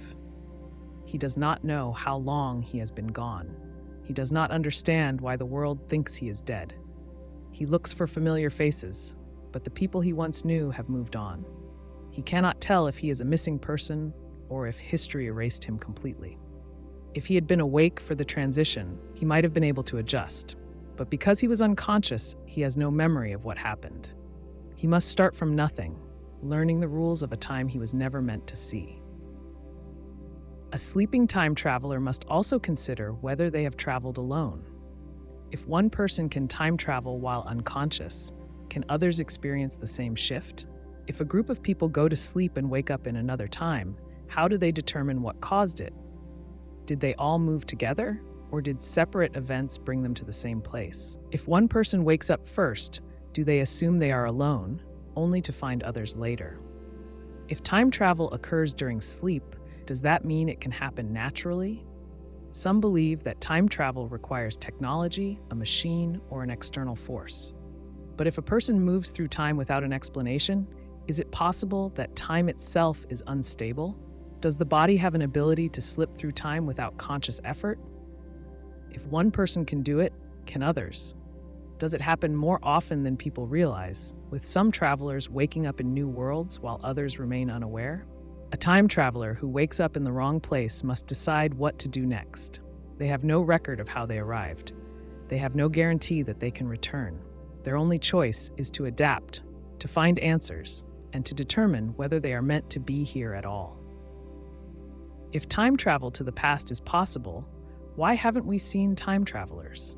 This question is an extension of the Fermi paradox, which asks why, in a vast universe with billions of stars and planets, we don't see clear evidence of intelligent alien life. If time travel exists in the future, it stands to reason that someone at some point would have traveled back to our time or earlier. But history holds no records of visitors from the future. There are no undeniable artifacts, no strange sightings that can be verified beyond folklore, and no scientifically accepted reports of people appearing out of nowhere with knowledge of the future. This raises a question. If time travel is real, why does it seem like we are alone in time? One possibility is that time travel is simply not possible. The laws of physics, as we understand them, do not yet provide a clear method for traveling backward in time. While theories in general relativity suggest the existence of closed time-like curves, pathways that could, in theory, allow for movement through time, they remain speculative. There is no working model or experiment that proves backward time travel can occur. If time travel is impossible at the fundamental level, then of course we would never see visitors from the future. They cannot come back because the technology to do so will never exist. Another explanation is that time travel might be possible, but with severe limitations. It may be that traveling back in time is only possible to the point when the first time machine is built. If a time machine requires a stable wormhole, an exotic form of matter, or an advanced gravitational structure, then it may not allow access to points in history before the machine was created. This would mean that once humanity invents time travel, people in the future could only visit moments after that breakthrough, never before. If no time machine exists today, that would explain why we don't see time travelers. Some argue that time travelers could be visiting us, but they are undetectable. They might be disguising themselves as ordinary people, blending in to avoid disrupting history. If a person from the future arrives in the present, they may have strict rules about interference, much like modern scientists observing wildlife. They may not interact in any way that would change events, ensuring that history unfolds naturally. If they possess advanced technology, they might have ways of making themselves invisible or undetectable to human senses. If time travelers follow strict guidelines, it would make sense that we do not notice them. Another possibility is that time travelers do not find our era interesting enough to visit. If time travel exists in a distant future, those who possess it may have little reason to return to our time. They may be more interested in far more significant moments, either in the deep past or far into the future. They may also avoid times when technology is primitive compared to their own. A civilization capable of time travel might see us the same way we view ancient civilizations, interesting from a historical perspective, but not worth direct interaction. It is also possible that time travel creates alternate timelines, meaning that travelers never enter our own reality. If traveling to the past causes a new branch of history to form, then any visitor who arrives in a different time would never be part of our present. They would be in a separate timeline, one that does not affect us or leave traces in our reality. If this is true, then people in those alternate histories may see time travelers, but we never will. The idea of paradoxes may also prevent time travelers from coming to our time. The grandfather paradox suggests that if someone goes back in time and alters a crucial event, they might erase their own existence. If time travel is real, there may be a built-in mechanism that prevents changes to history. This could mean that anyone who attempts to visit the past is stopped by the nature of time itself. Events might correct themselves to prevent contradictions, keeping history on a fixed path.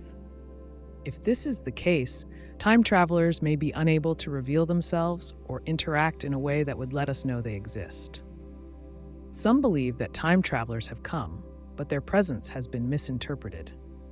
Historical accounts of strange figures, unexplained knowledge, and technological leaps in the past have led to speculation that visitors from the future may have influenced certain events. Stories of people appearing mysteriously, possessing information ahead of their time, or disappearing without explanation often fuel theories about time travel. But none of these accounts provide concrete evidence. No confirmed case of a person from the future has ever been verified beyond anecdotal reports or speculation.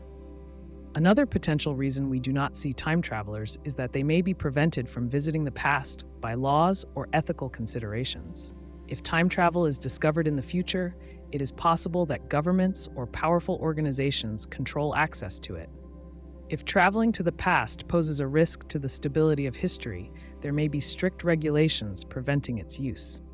It is also possible that societies in the future have decided it is unethical to interfere with the past, much like we now have ethical debates about genetic modification, artificial intelligence, or human cloning.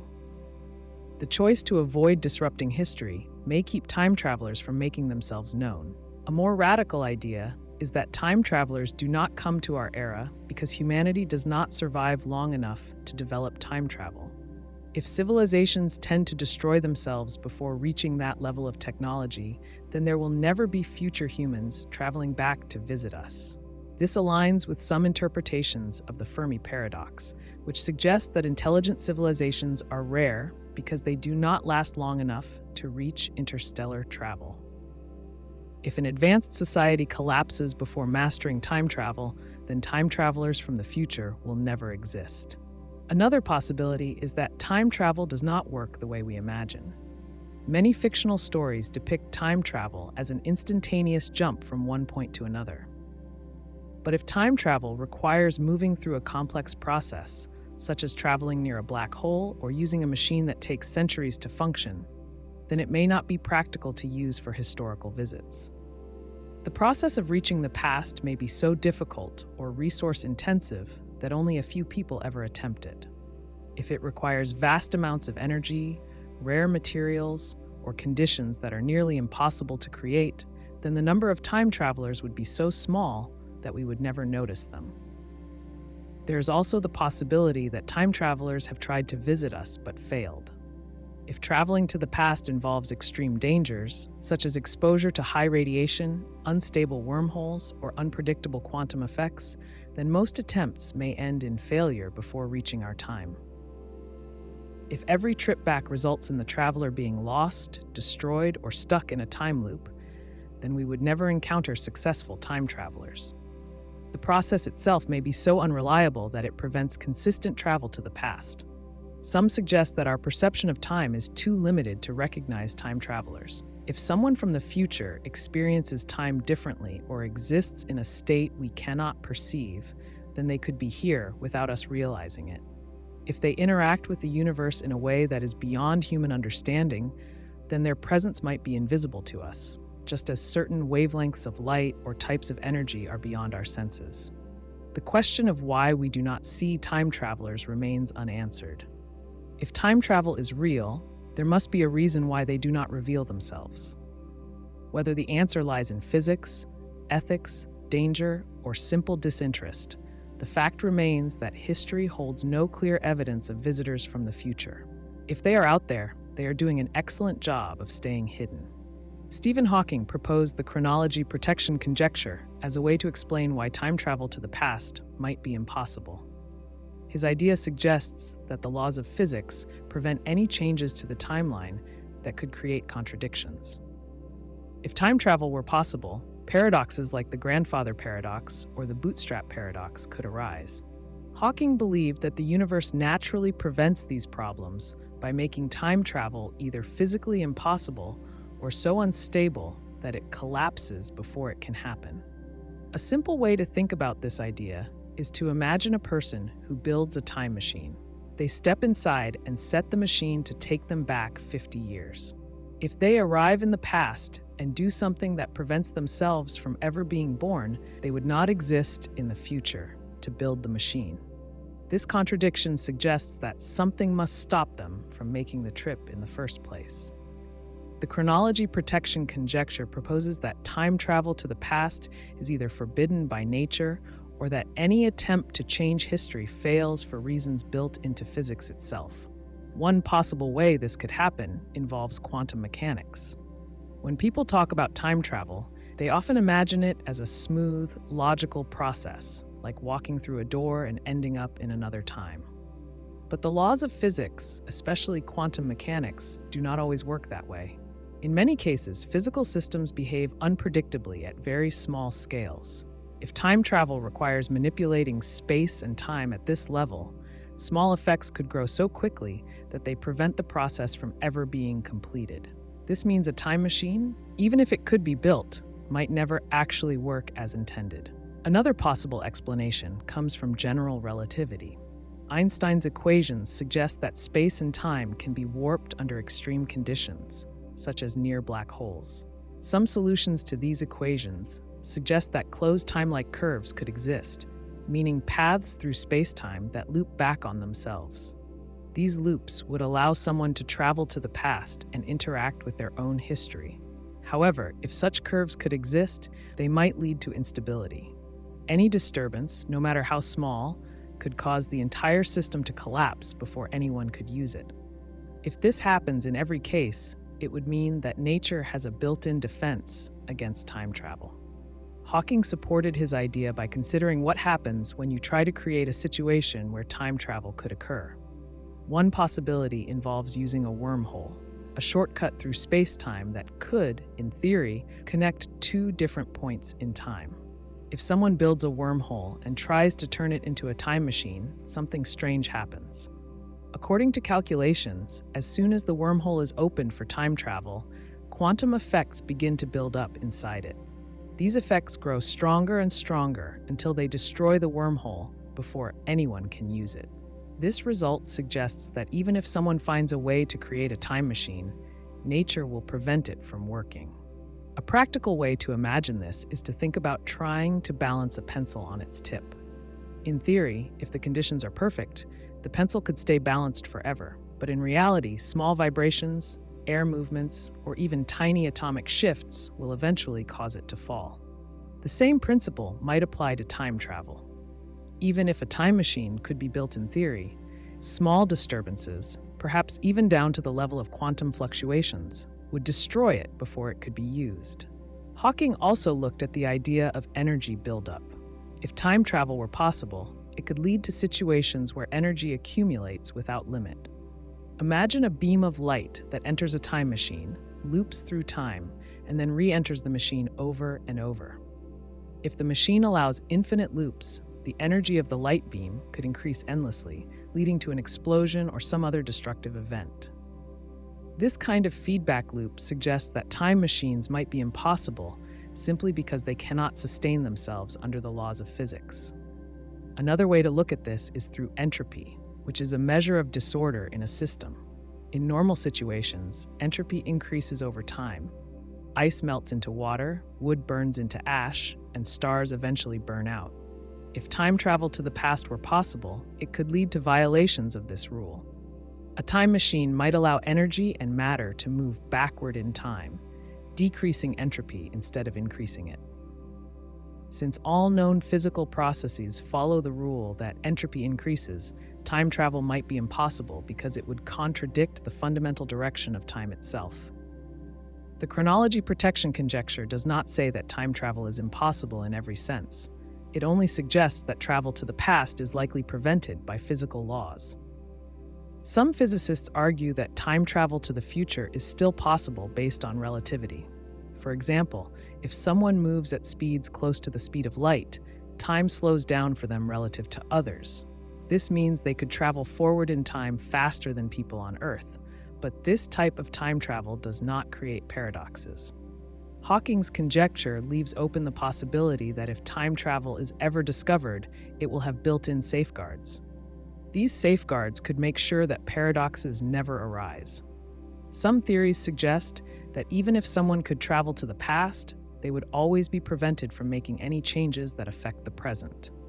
This idea, known as the Novikov self-consistency principle, suggests that history is fixed, and any attempt to change it simply leads to events that ensure the timeline remains intact. An example of this would be a time traveler who goes back to prevent a famous historical event. Every action they take ends up playing a role in making sure the event still happens. If they try to warn someone, their warning might be misunderstood. If they try to interfere, their interference might be the cause of the event. In this way, history protects itself, and paradoxes never arise. Hawking's idea suggests that the universe has mechanisms in place to prevent situations where time travel could lead to contradictions. Whether these mechanisms come from quantum mechanics, relativity, or entropy, they all seem to point in the same direction. The past cannot be changed, and attempts to do so will always be blocked by natural laws. This idea aligns with what we observe in physics. While theoretical models sometimes allow for time loops, actual experiments have never shown any evidence that backward time travel is possible. One interesting question is whether advanced civilizations, if they exist, have already discovered this limitation. If aliens had developed time travel, would we see evidence of them visiting the past? Some scientists argue that the lack of such evidence supports the chronology protection conjecture. If time travel to the past were possible, it would be reasonable to expect that future civilizations might use it. Since we do not see any signs of time travelers, this could mean that time travel is fundamentally impossible. The chronology protection conjecture remains one of the strongest arguments against time travel. Instead of relying on specific technology or engineering limits, it suggests that time travel is prevented by nature itself. Whether through quantum instability, energy buildup, or entropy, the universe may have ways of ensuring that paradoxes never occur. Hawking's idea offers a simple explanation for why time travel stories remain in science fiction rather than reality. A man receives a letter one morning. The message inside warns him about a terrible fire that will break out at a nearby factory at exactly midnight. The letter does not say who sent it, but it includes detailed instructions on how to prevent the fire. At first, he dismisses it as a prank, but as the day goes on, he begins to worry. What if the warning is real? What if lives are at stake? He decides to follow the instructions, believing he can stop the fire before it starts. He arrives at the factory just before midnight. The building is dark and silent. He looks around but sees nothing unusual. Then, as he moves closer, he notices a suspicious figure carrying a gas can. Without thinking, he rushes toward the person, trying to stop them. In the struggle, the gas can spills. The fumes ignite, and within seconds, flames consume the building. In horror, he realizes what has happened. His actions did not prevent the fire, they caused it. Later, after the firefighters put out the blaze, he finds another letter waiting for him at home.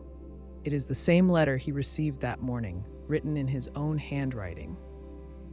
The Predestination Paradox is a problem that arises when a time traveler tries to change the past but ends up causing the very event they were trying to prevent. The key feature of this paradox is that the past remains fixed. Any attempt to alter it is part of a loop where the cause and effect feed into each other. The traveler has no real choice in the matter because their actions are already part of history. Consider another example. A man invents a time machine. He wants to use it to meet a famous scientist from 100 years ago.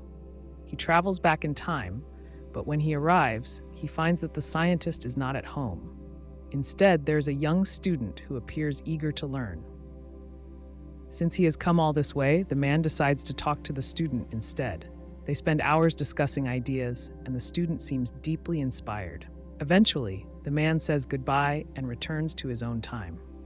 When he checks the history books, he realizes that the student he spoke to was the scientist he had originally come to meet. His journey did not change history, it fulfilled it. This paradox shows up in many stories about time travel. A common version involves someone going back in time to stop a disaster. No matter what they do, their actions only ensure that the disaster occurs. If they try to stop an assassination, they might accidentally push the assassin's hand at the wrong moment. If they try to warn someone about an accident, their warning might be misunderstood, leading to the very accident they were trying to prevent. In every case, the time traveler's attempt to interfere only locks the event into place. A different take on the paradox involves objects that seem to appear from nowhere. Suppose a historian discovers a rare book with no known author. The book contains brilliant ideas that change the course of history. Years later, the historian builds a time machine and decides to bring the book back to the past, hoping to find out who wrote it. When he arrives, he realizes that no one has ever seen the book before. Not wanting to risk losing it, he publishes it himself. Over time, it becomes famous, eventually reaching his younger self. The book has no true origin. It exists because of a loop in time. Another version of the paradox involves personal identity. Imagine a woman who is fascinated by an old legend about a mysterious figure who saved her village centuries ago. As she grows up, she learns everything she can about the story. Then, one day, she gets access to a time machine. She decides to travel to the past to witness the event for herself. When she arrives, she finds the village in danger, just as the legend described. But there is no hero. In the moment, she takes action and saves the village. When she returns to her own time, she realizes the truth. She was the hero from the legend all along. These examples illustrate how time loops create closed systems. Events in the past cannot be changed because any attempt to do so will always lead to the same outcome. In a predestination paradox, the cause and effect reinforce each other. If a person receives a warning from their future self, they might act on it, believing they are making a free choice. But their actions only bring about the future that led them to send the warning in the first place. This paradox raises questions about free will. If someone tries to change the past and fails, does that mean their choices were meaningless? Or were they simply following a path that was always set? Some argue that the paradox suggests that time is fixed and unchangeable. Others believe that it only applies in specific cases where certain events must happen in order to maintain consistency. One way to think about the paradox is to imagine a movie that plays on an endless loop. The characters inside the movie might feel like they are making decisions, but every time the film starts over, they do the same things. If a time traveler is caught in a predestination paradox, their choices are already part of history. They might not realize it at first, but everything they do is necessary to bring about the events they already knew would happen. In some stories, people try to escape the loop by refusing to act. Suppose a man learns that he will one day be responsible for a tragic event. Hoping to avoid his fate, he locks himself in a room and refuses to go outside. But later, someone knocks on his door and asks for help. Unaware of who they are, he gives them advice that sets them on a path leading to the tragedy. By trying to avoid his destiny, he unknowingly ensures that it happens. Another variation involves self-fulfilling prophecies. If someone hears a prediction about their future, they might try to avoid it, but their actions only bring about the very outcome they feared. If a ruler is told that a young enemy will one day overthrow them, they might try to eliminate the threat. But in doing so, they might drive the enemy to fight back, turning them into the very person who will overthrow them. The paradox also appears in questions about knowledge. If a scientist from the future tells people in the past how to build a time machine, who actually invented it? The people in the past learned about it from the future, but the scientist in the future only knew about it because it already existed. The information has no true point of origin. It exists because of the loop. Some believe that the paradox suggests that time travel to the past is impossible.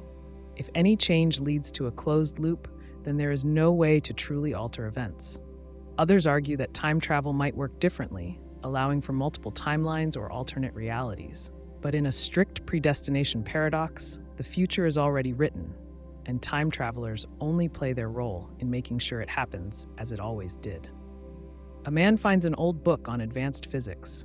The cover is worn, the pages yellowed.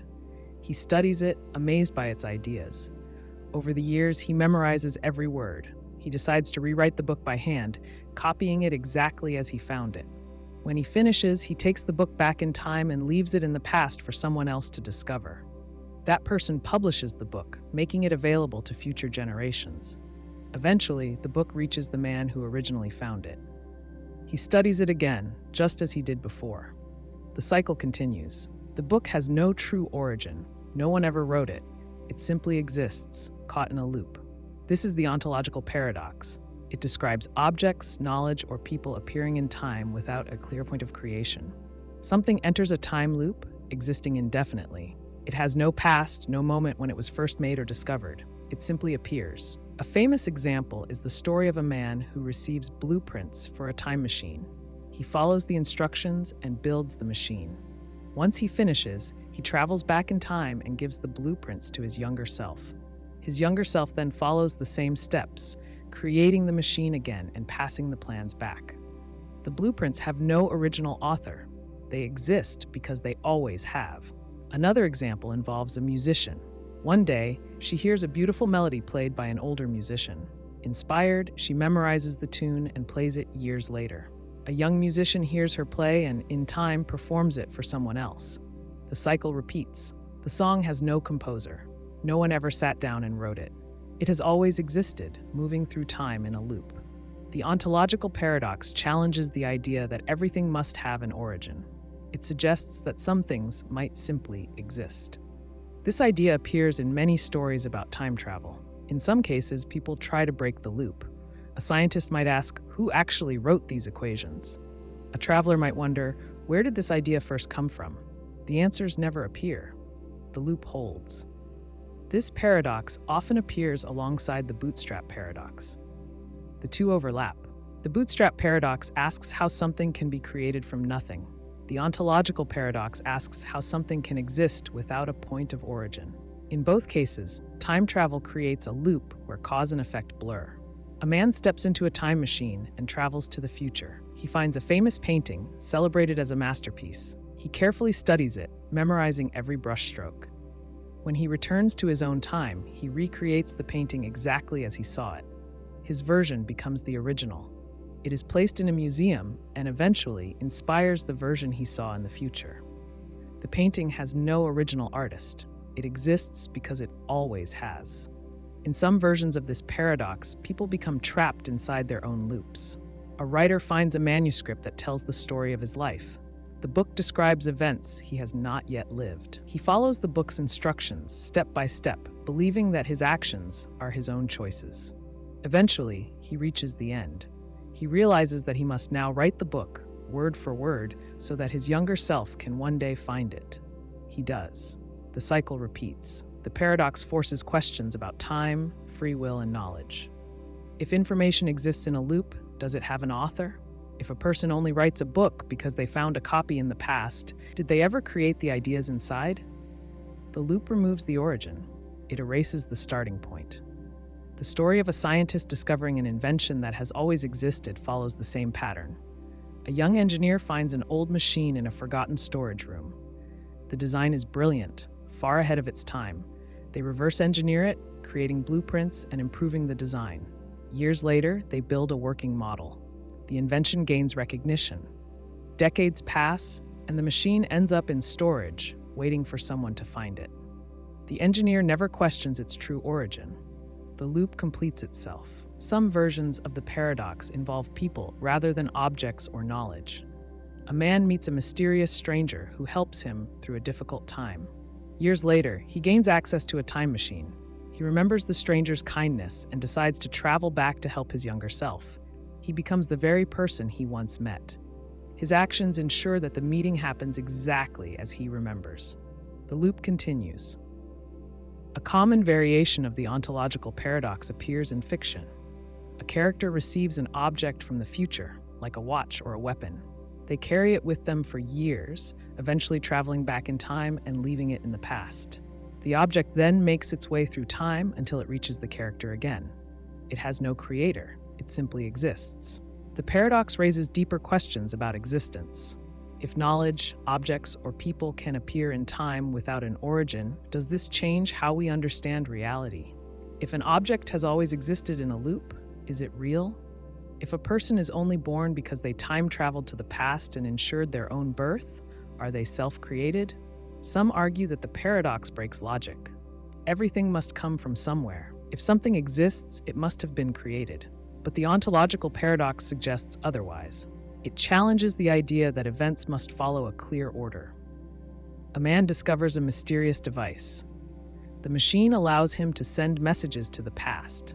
He tests it by sending himself a message about where to find the device. When he receives the message, he follows the instructions and retrieves the machine. He then repeats the process, ensuring the device always exists. The machine has no inventor. It appears in time as if it has always been there. Science fiction often explores the paradox through closed time loops. A scientist wakes up with an idea for a revolutionary formula. She writes it down, unaware that she will one day send it back in time. Years later, she refines the formula and sends it to her past self. She remembers receiving it, but never questions its true source. The paradox creates scenarios where knowledge exists without discovery. A person reads a history book that describes an event in detail. Later, they time travel to that period and become the person who causes the event. They ensure that history unfolds as written. The book exists because it always has. This concept raises questions about free will. If a person exists only because they time traveled to the past and ensured their own existence, did they ever have a choice? If a musician plays a song that was never written, is it their creation? If an invention appears from nowhere, does it belong to anyone? Time travel stories use the Ontological Paradox to explore cause and effect. The loop prevents change. It ensures that events unfold as they always have. In some stories, characters try to break free. They question their reality, searching for an answer that does not exist. The loop holds. A scientist builds a time machine after studying designs found in an old notebook. Once the machine is complete, they travel back and leave the notebook for their younger self to find. The younger self follows the instructions and builds the machine again. The cycle continues. The machine has no true creator. It exists because it always has. This paradox suggests that some things might never have an origin. It challenges the way people think about time.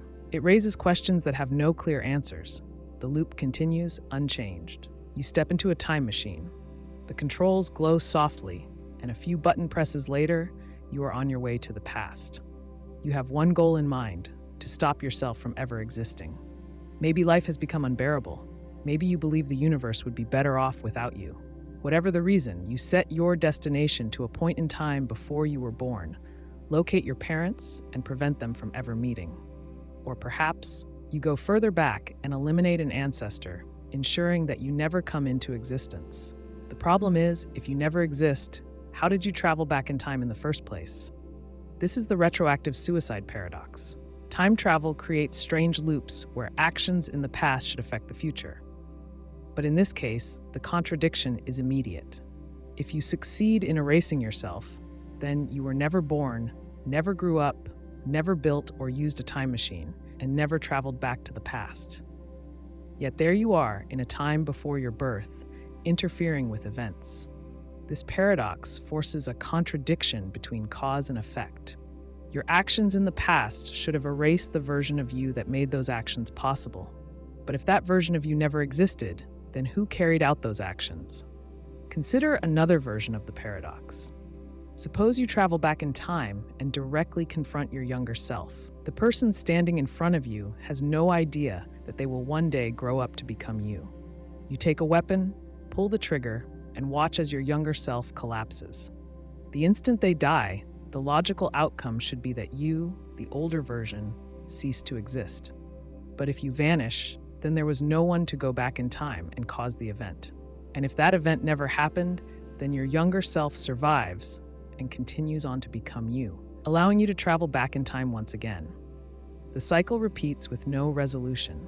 The paradox emerges from the conflict between logic and time travel. In a normal cause and effect sequence, an event happens and leads to a consequence. A person is born, grows up, makes decisions, and experiences outcomes. In time travel scenarios, these sequences are broken. The effect, the time traveler erasing themselves, eliminates the cause, the time traveler existing to take that action. The contradiction leaves no clear answer to what actually happens. Some theories attempt to explain how this paradox might resolve. One possibility is that the universe simply does not allow these kinds of contradictions. This is sometimes called the Novikov self-consistency principle, which suggests that time travel is possible, but paradoxical changes are not. If a time traveler tries to create a paradox, some force or coincidence will always prevent them from succeeding. The gun jams. The time machine malfunctions. They lose their resolve at the last second. No matter what they do, events conspire to make sure they never actually erase themselves from existence. Another explanation is the branching timeline theory. Instead of altering the past in a way that affects their own existence, the time traveler creates an alternate reality. In this version, they go back, cause their own death, and erase the version of themselves in that timeline. But since they originally came from a separate timeline, their existence is not immediately undone. The original timeline, where they existed and made the trip, still exists separately. The problem with this idea is that it does not truly resolve the paradox. It just shifts the contradiction into a different reality. The time traveler still originates from a past that should not have happened. A third perspective is that time travel does not rewrite history, but instead overwrites the present. This would mean that the moment a time traveler erases themselves, they immediately cease to exist, and the timeline resets to a version where they never traveled back. The moment of erasure is the final event, locking the universe into a state where they were never born and never traveled through time. But this creates a different problem. If the reset removes the time traveler, then the trip to the past never happened, and there was no event to cause the erasure. This loops back into the same contradiction. Some fictional stories have played with this paradox in different ways. In certain interpretations, time travelers who erase themselves simply fade out of existence as though they were never there. They experience their own erasure as a slow process, watching as their presence in the world is undone. Others depict the paradox as creating a logical breakdown, a situation so impossible that the universe reacts violently. Some stories show time collapsing in on itself, breaking down in ways that cannot be fully understood. The universe, unable to handle the contradiction, either destroys itself or resets everything. Even if one assumes that time travel is theoretically possible, this paradox suggests that there must be rules preventing contradictions. If unrestricted, time travelers could erase themselves, leading to a scenario where they both do and do not exist. Logic cannot allow both conditions to be true at the same time. Something must give way. Either paradoxes prevent themselves from forming, or time travel is not possible in a way that allows these contradictions. The retroactive suicide paradox is a strong argument against unrestricted time travel. It highlights the issue of self-causation and the fragility of altering the past. If changing history removes the reason for traveling in time, then the change itself should not have happened. But if the change never happened, then history remains the same, and the traveler still exists, meaning they could go back and change things. The cycle loops endlessly without a stable resolution. Even without time machines, similar ideas come up in everyday logic. Think of an event that depends on itself to occur. If you go back in time to give yourself advice that makes your life better, did the advice ever truly originate? If you stop a disaster from happening but remove the reason you intervened, does the disaster still need to be prevented? These thought experiments reveal the core problem of retroactive changes. No clear solution exists to this paradox. If time travel were ever discovered, some form of constraint would likely prevent people from making changes that eliminate their own existence. Whether that happens through natural law, multiple realities, or hidden mechanisms in time itself is unknown. What is clear is that any scenario where a person removes themselves from existence leads to a contradiction. Cause and effect cannot function if the effect erases its own cause. The paradox forces the question of whether time is truly flexible or if it follows a strict set of rules. If past events can be rewritten freely, then logic breaks down when those changes prevent the very actions that created them. If time is rigid, then attempts to alter it must fail in some way that preserves consistency.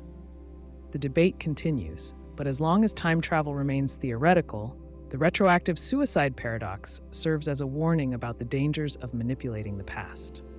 The universe is vast and full of mysteries, but one of the biggest puzzles in cosmology is why it looks so uniform. When scientists observe space in all directions, they see that the temperature of the cosmic microwave background, the faint radiation left over from the Big Bang, is almost the same everywhere. This is strange because, given the vast size of the universe, different regions should not have had time to interact and equalize their temperatures. This problem is known as the horizon problem. The horizon problem arises from the limits of how fast information can travel. In our universe, the speed of light is the ultimate speed limit. If two regions of space are too far apart, light from one cannot reach the other, meaning they cannot exchange energy or influence each other. According to standard cosmology, the early universe expanded rapidly after the Big Bang. Because of this rapid expansion, some regions of the universe that we observe today should never have been in contact with one another. Yet, when scientists measure the cosmic microwave background, they see a nearly identical temperature everywhere. This suggests that these distant regions somehow managed to reach thermal equilibrium, even though under normal physics, they should not have had enough time to do so. One explanation for this problem is cosmic inflation. This theory suggests that, in the first fraction of a second after the Big Bang, The universe expanded faster than the speed of light. This rapid expansion could have stretched out any irregularities and ensured that all regions started from the same conditions before they became separated by enormous distances. Inflation is widely accepted among physicists, but it remains a theoretical concept. There is no direct evidence of how or why inflation started or stopped. Time travel introduces another way to think about this problem. If information or matter could move backward in time, it might explain how distant regions of the universe manage to balance their temperatures despite being beyond each other's communication range. Suppose a mechanism allowed energy or radiation to travel back in time, reaching areas that should have been too far apart to interact. This could provide an alternative way for the universe to achieve the uniformity we observe today.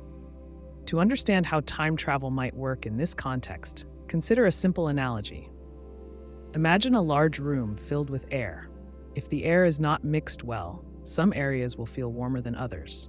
If you open a door between two sections, the warm air will move into the cooler area, and over time, the temperature will balance out. This happens because molecules carry energy from one place to another. But what if these sections were permanently separated? Under normal conditions, they would never reach the same temperature because there is no way for energy to pass between them. Now imagine that you could send air molecules backward in time. Even if the two sections of the room were separated, molecules from one side could travel into the past, cross into the other section before the barrier existed, and then continue forward in time. This would allow the two areas to exchange energy, balancing their temperatures despite never being in direct contact in the present. In the case of the early universe, something similar could have happened. If time travel were possible at a fundamental level, then energy, light, or even entire particles could have traveled backward in time and reached distant regions before they were separated by cosmic expansion.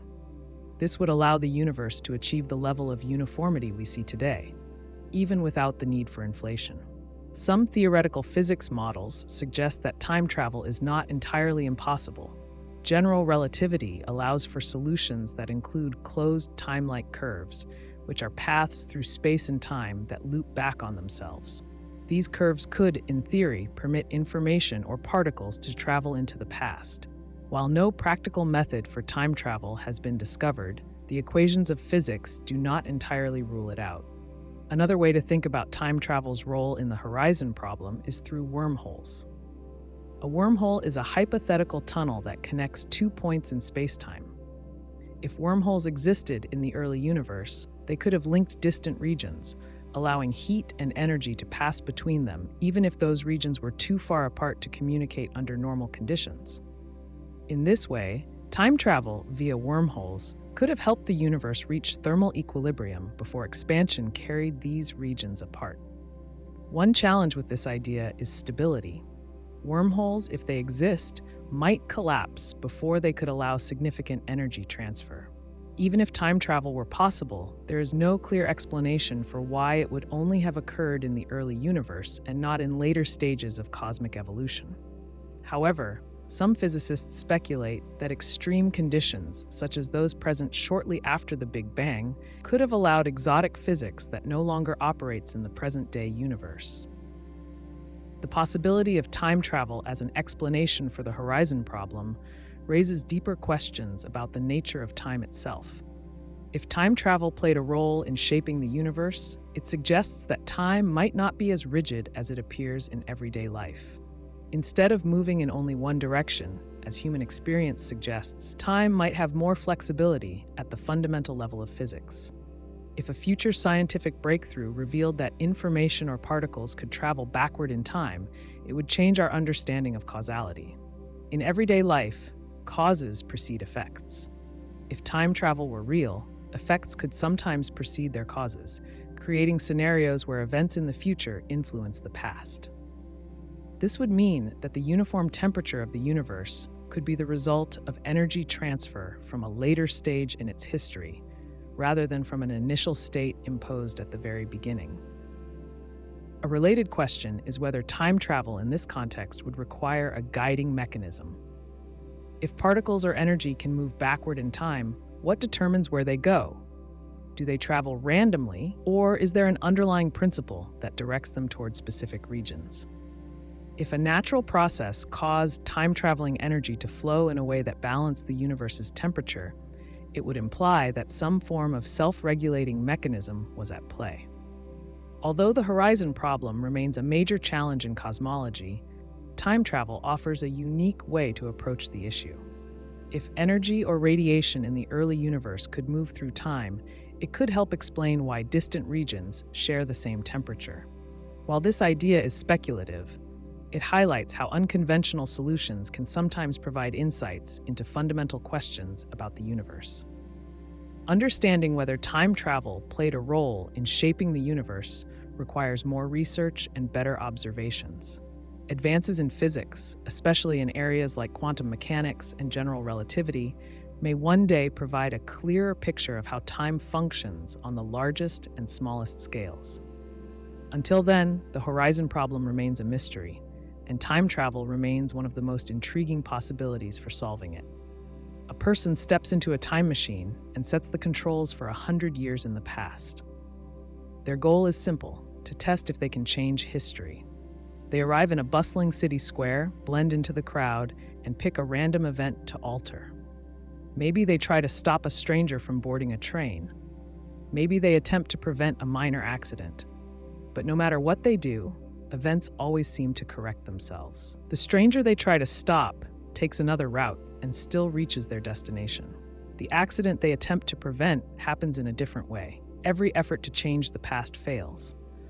They begin to realize that history resists alteration, as if events are locked in place.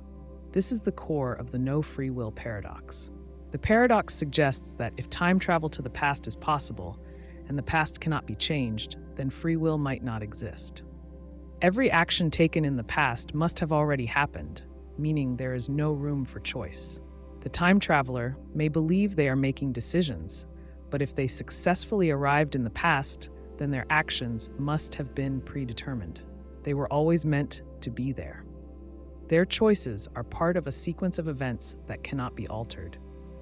This idea challenges the way most people think about time and decision-making. A famous example of this paradox appears in the concept of predestination.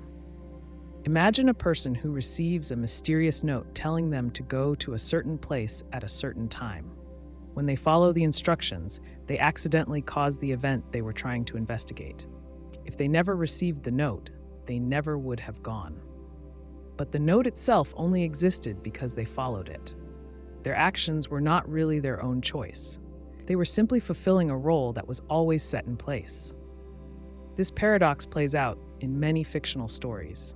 A time traveler might try to warn people about a disaster, only to realize that their warning is what caused the panic leading to the disaster. A person might go back to save someone's life, only to discover that their intervention is what caused the person's death in the first place. If the past is fixed, then every attempt to change it is part of the timeline itself. No action is ever truly independent. To see how this paradox affects the idea of free will, consider an everyday choice.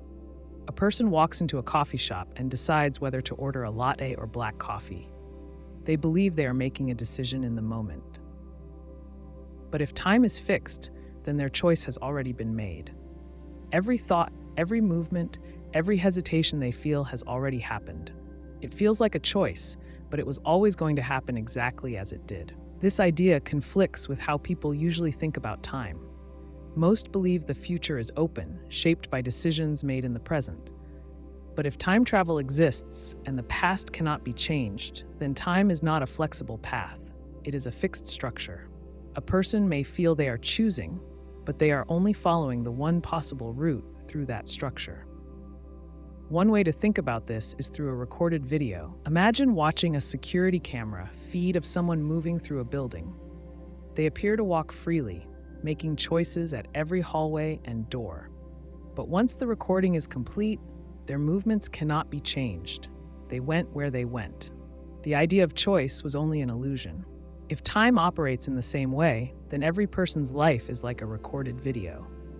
They believe they are making choices, but they are simply moving through a fixed sequence of events. This paradox also raises questions about how decisions feel.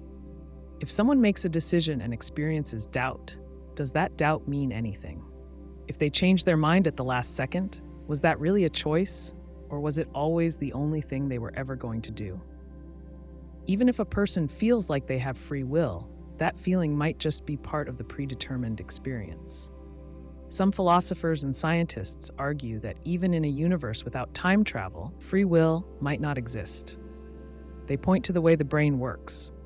If every thought comes from neurons firing in a specific pattern, and if those neurons follow physical laws, then each thought is simply the result of previous conditions.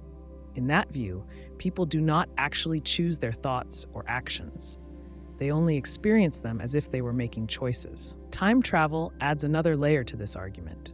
If time is fixed, then every thought a person has ever had, every emotion they have ever felt, was already written into the timeline.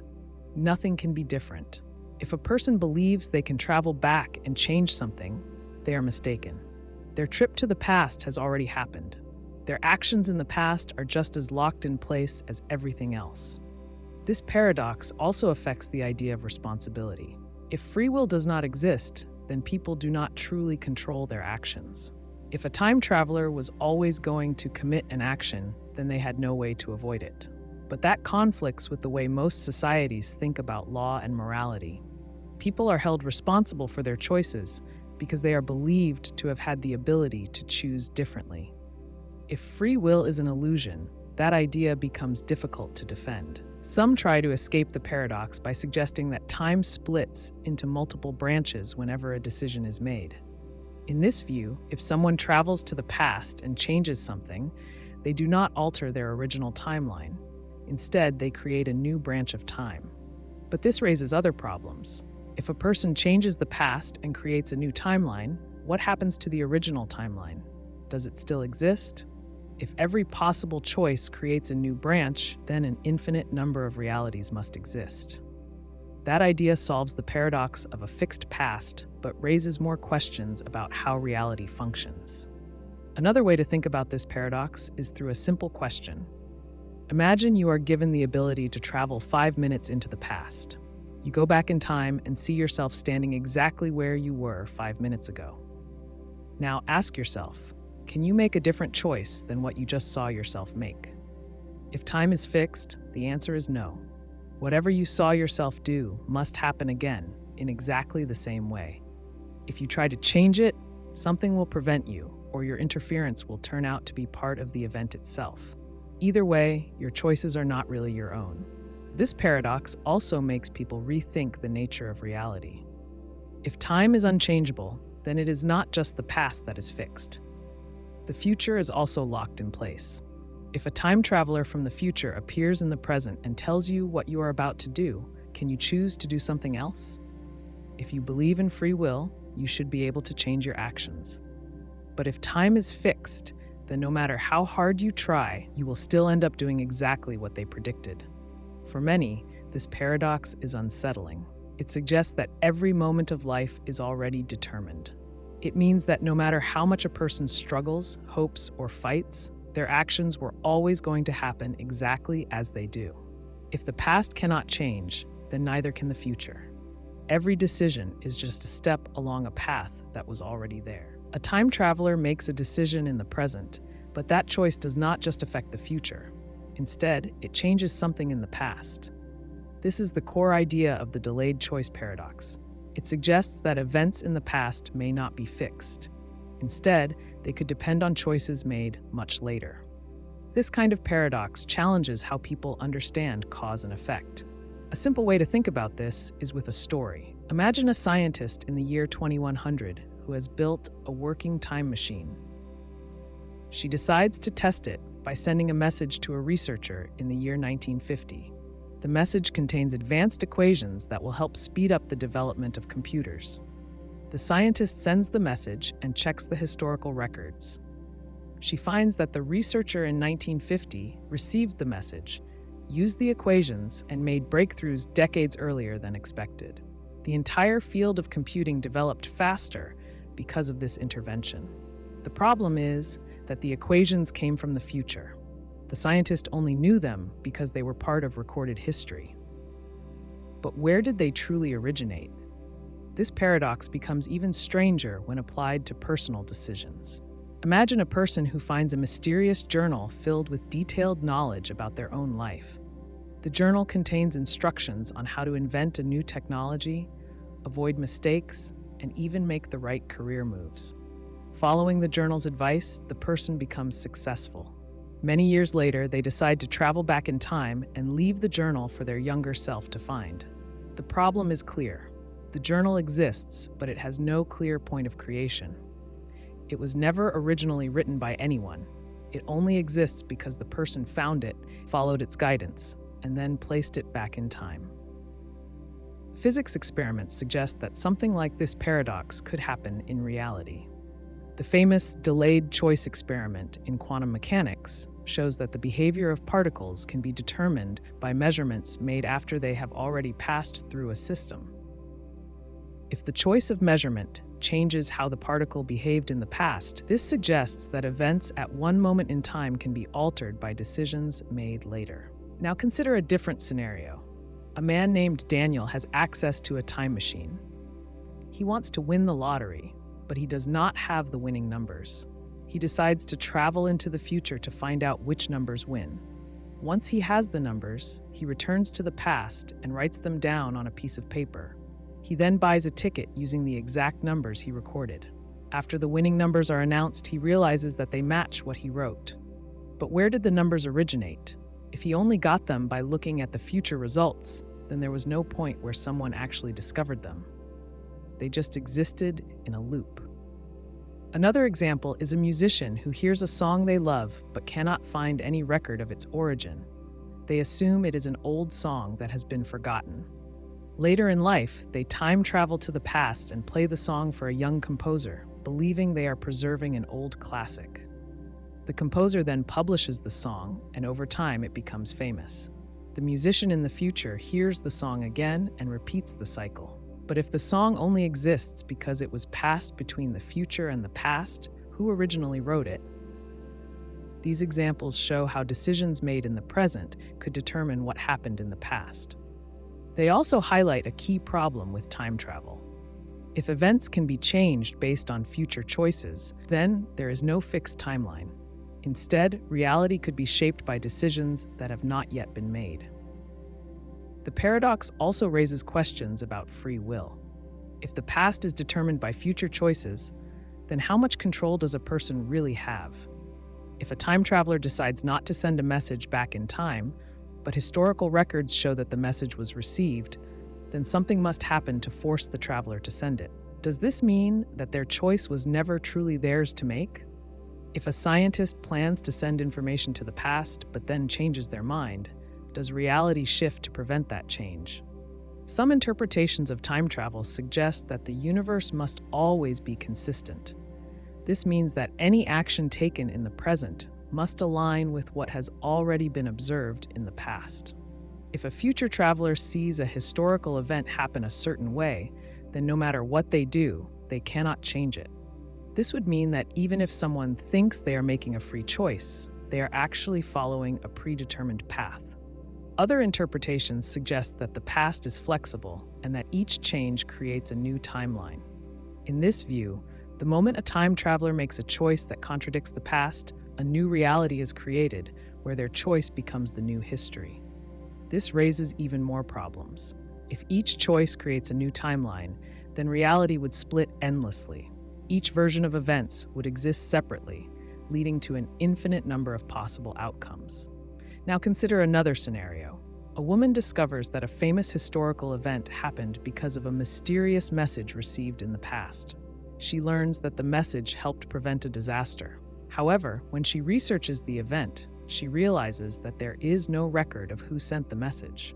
Years later, she gains access to a time machine and decides to send the message herself. She knows that the message must exist in history because otherwise the disaster would have occurred. But when she sends it, she is only doing so because she knew she had to. The event was shaped by her knowledge of the future, yet she only had that knowledge because the event had already happened. This paradox suggests that time may not work in a linear way. Instead of a simple progression from past to present to future, it might be shaped by feedback loops, where future events influence the past just as much as the past influences the future. In some science fiction stories, this paradox is explored through characters who receive messages, guidance, or knowledge from an unknown source. Later, they realize that they were the ones who provided the information in the first place. The loop continues indefinitely, with no true beginning or end. One possible resolution to this paradox is the idea that all events are fixed. This means that whatever happens in the future has already shaped the past in a way that cannot be undone. A time traveler may believe they are making a choice, but in reality, they are simply fulfilling what was always meant to happen. This idea eliminates contradictions, but also suggests that time travel does not allow for true change.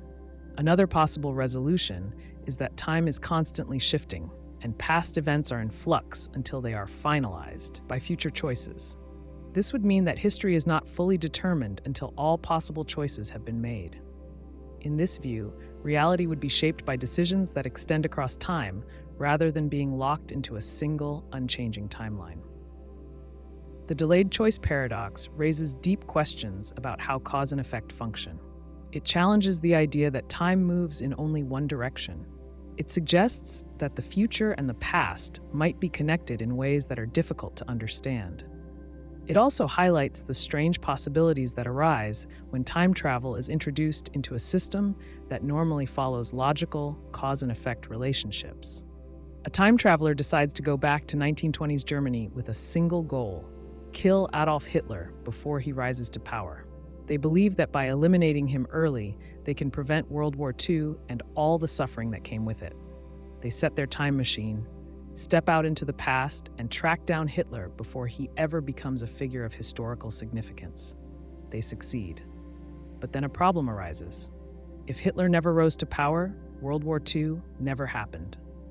If World War II never happened, then there was no reason for anyone in the future to think about going back in time to kill him. This creates a paradox. The moment Hitler is removed from history, the events that led to the time traveler deciding to assassinate him also vanish.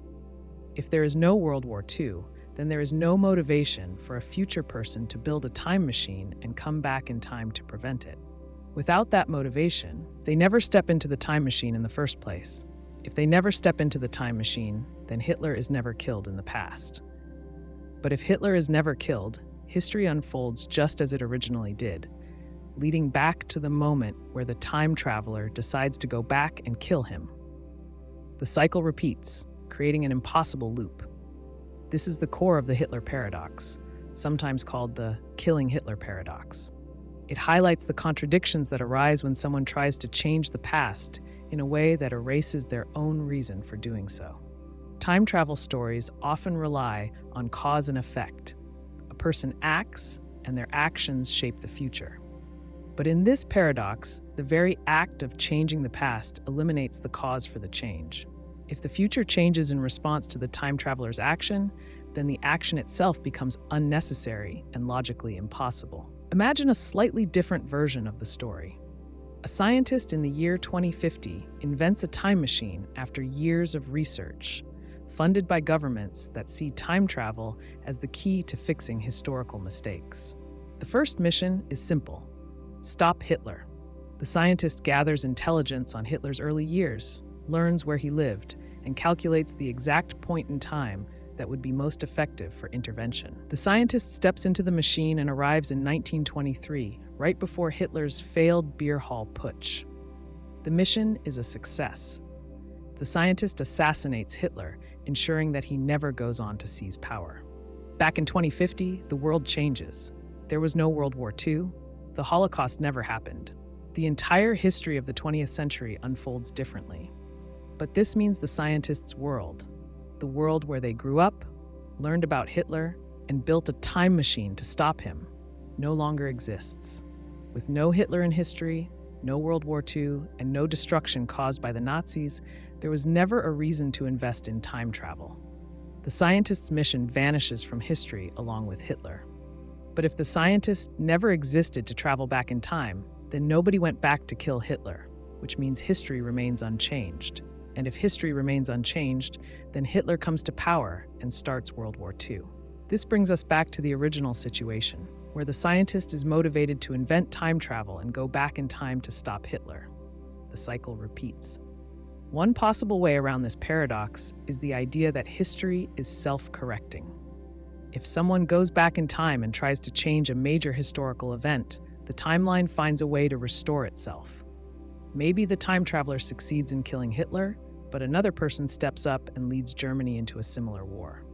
Maybe the war happens anyway, just with different leaders and slightly altered events.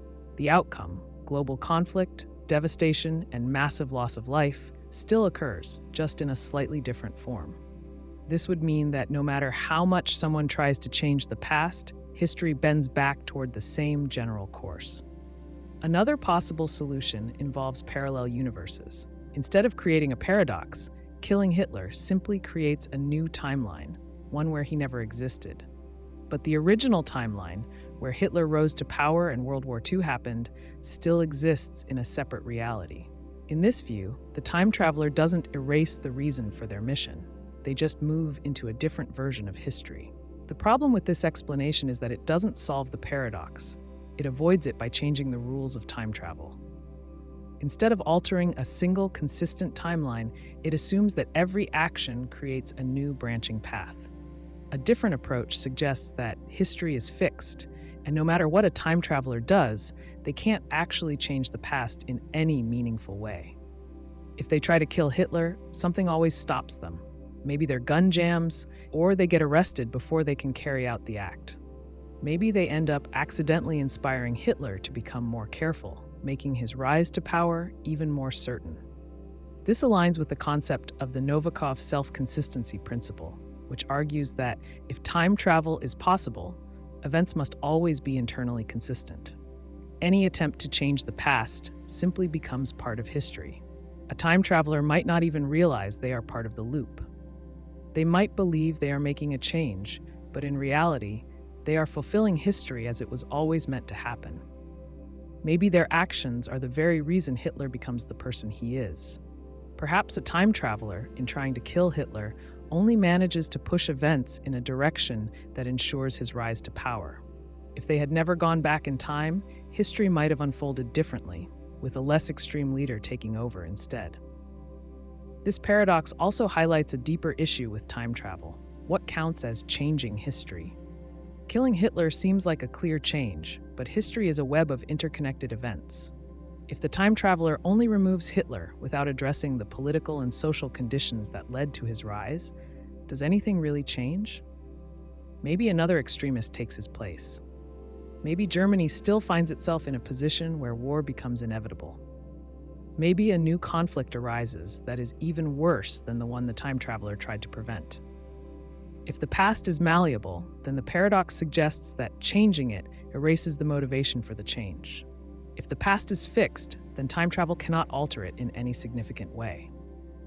If parallel universes exist, then changing the past does not rewrite history, but instead creates a new one. Each interpretation has its own complications. The Hitler paradox forces us to think about whether time is something we can manipulate, or if it follows its own logic that prevents such contradictions from ever occurring.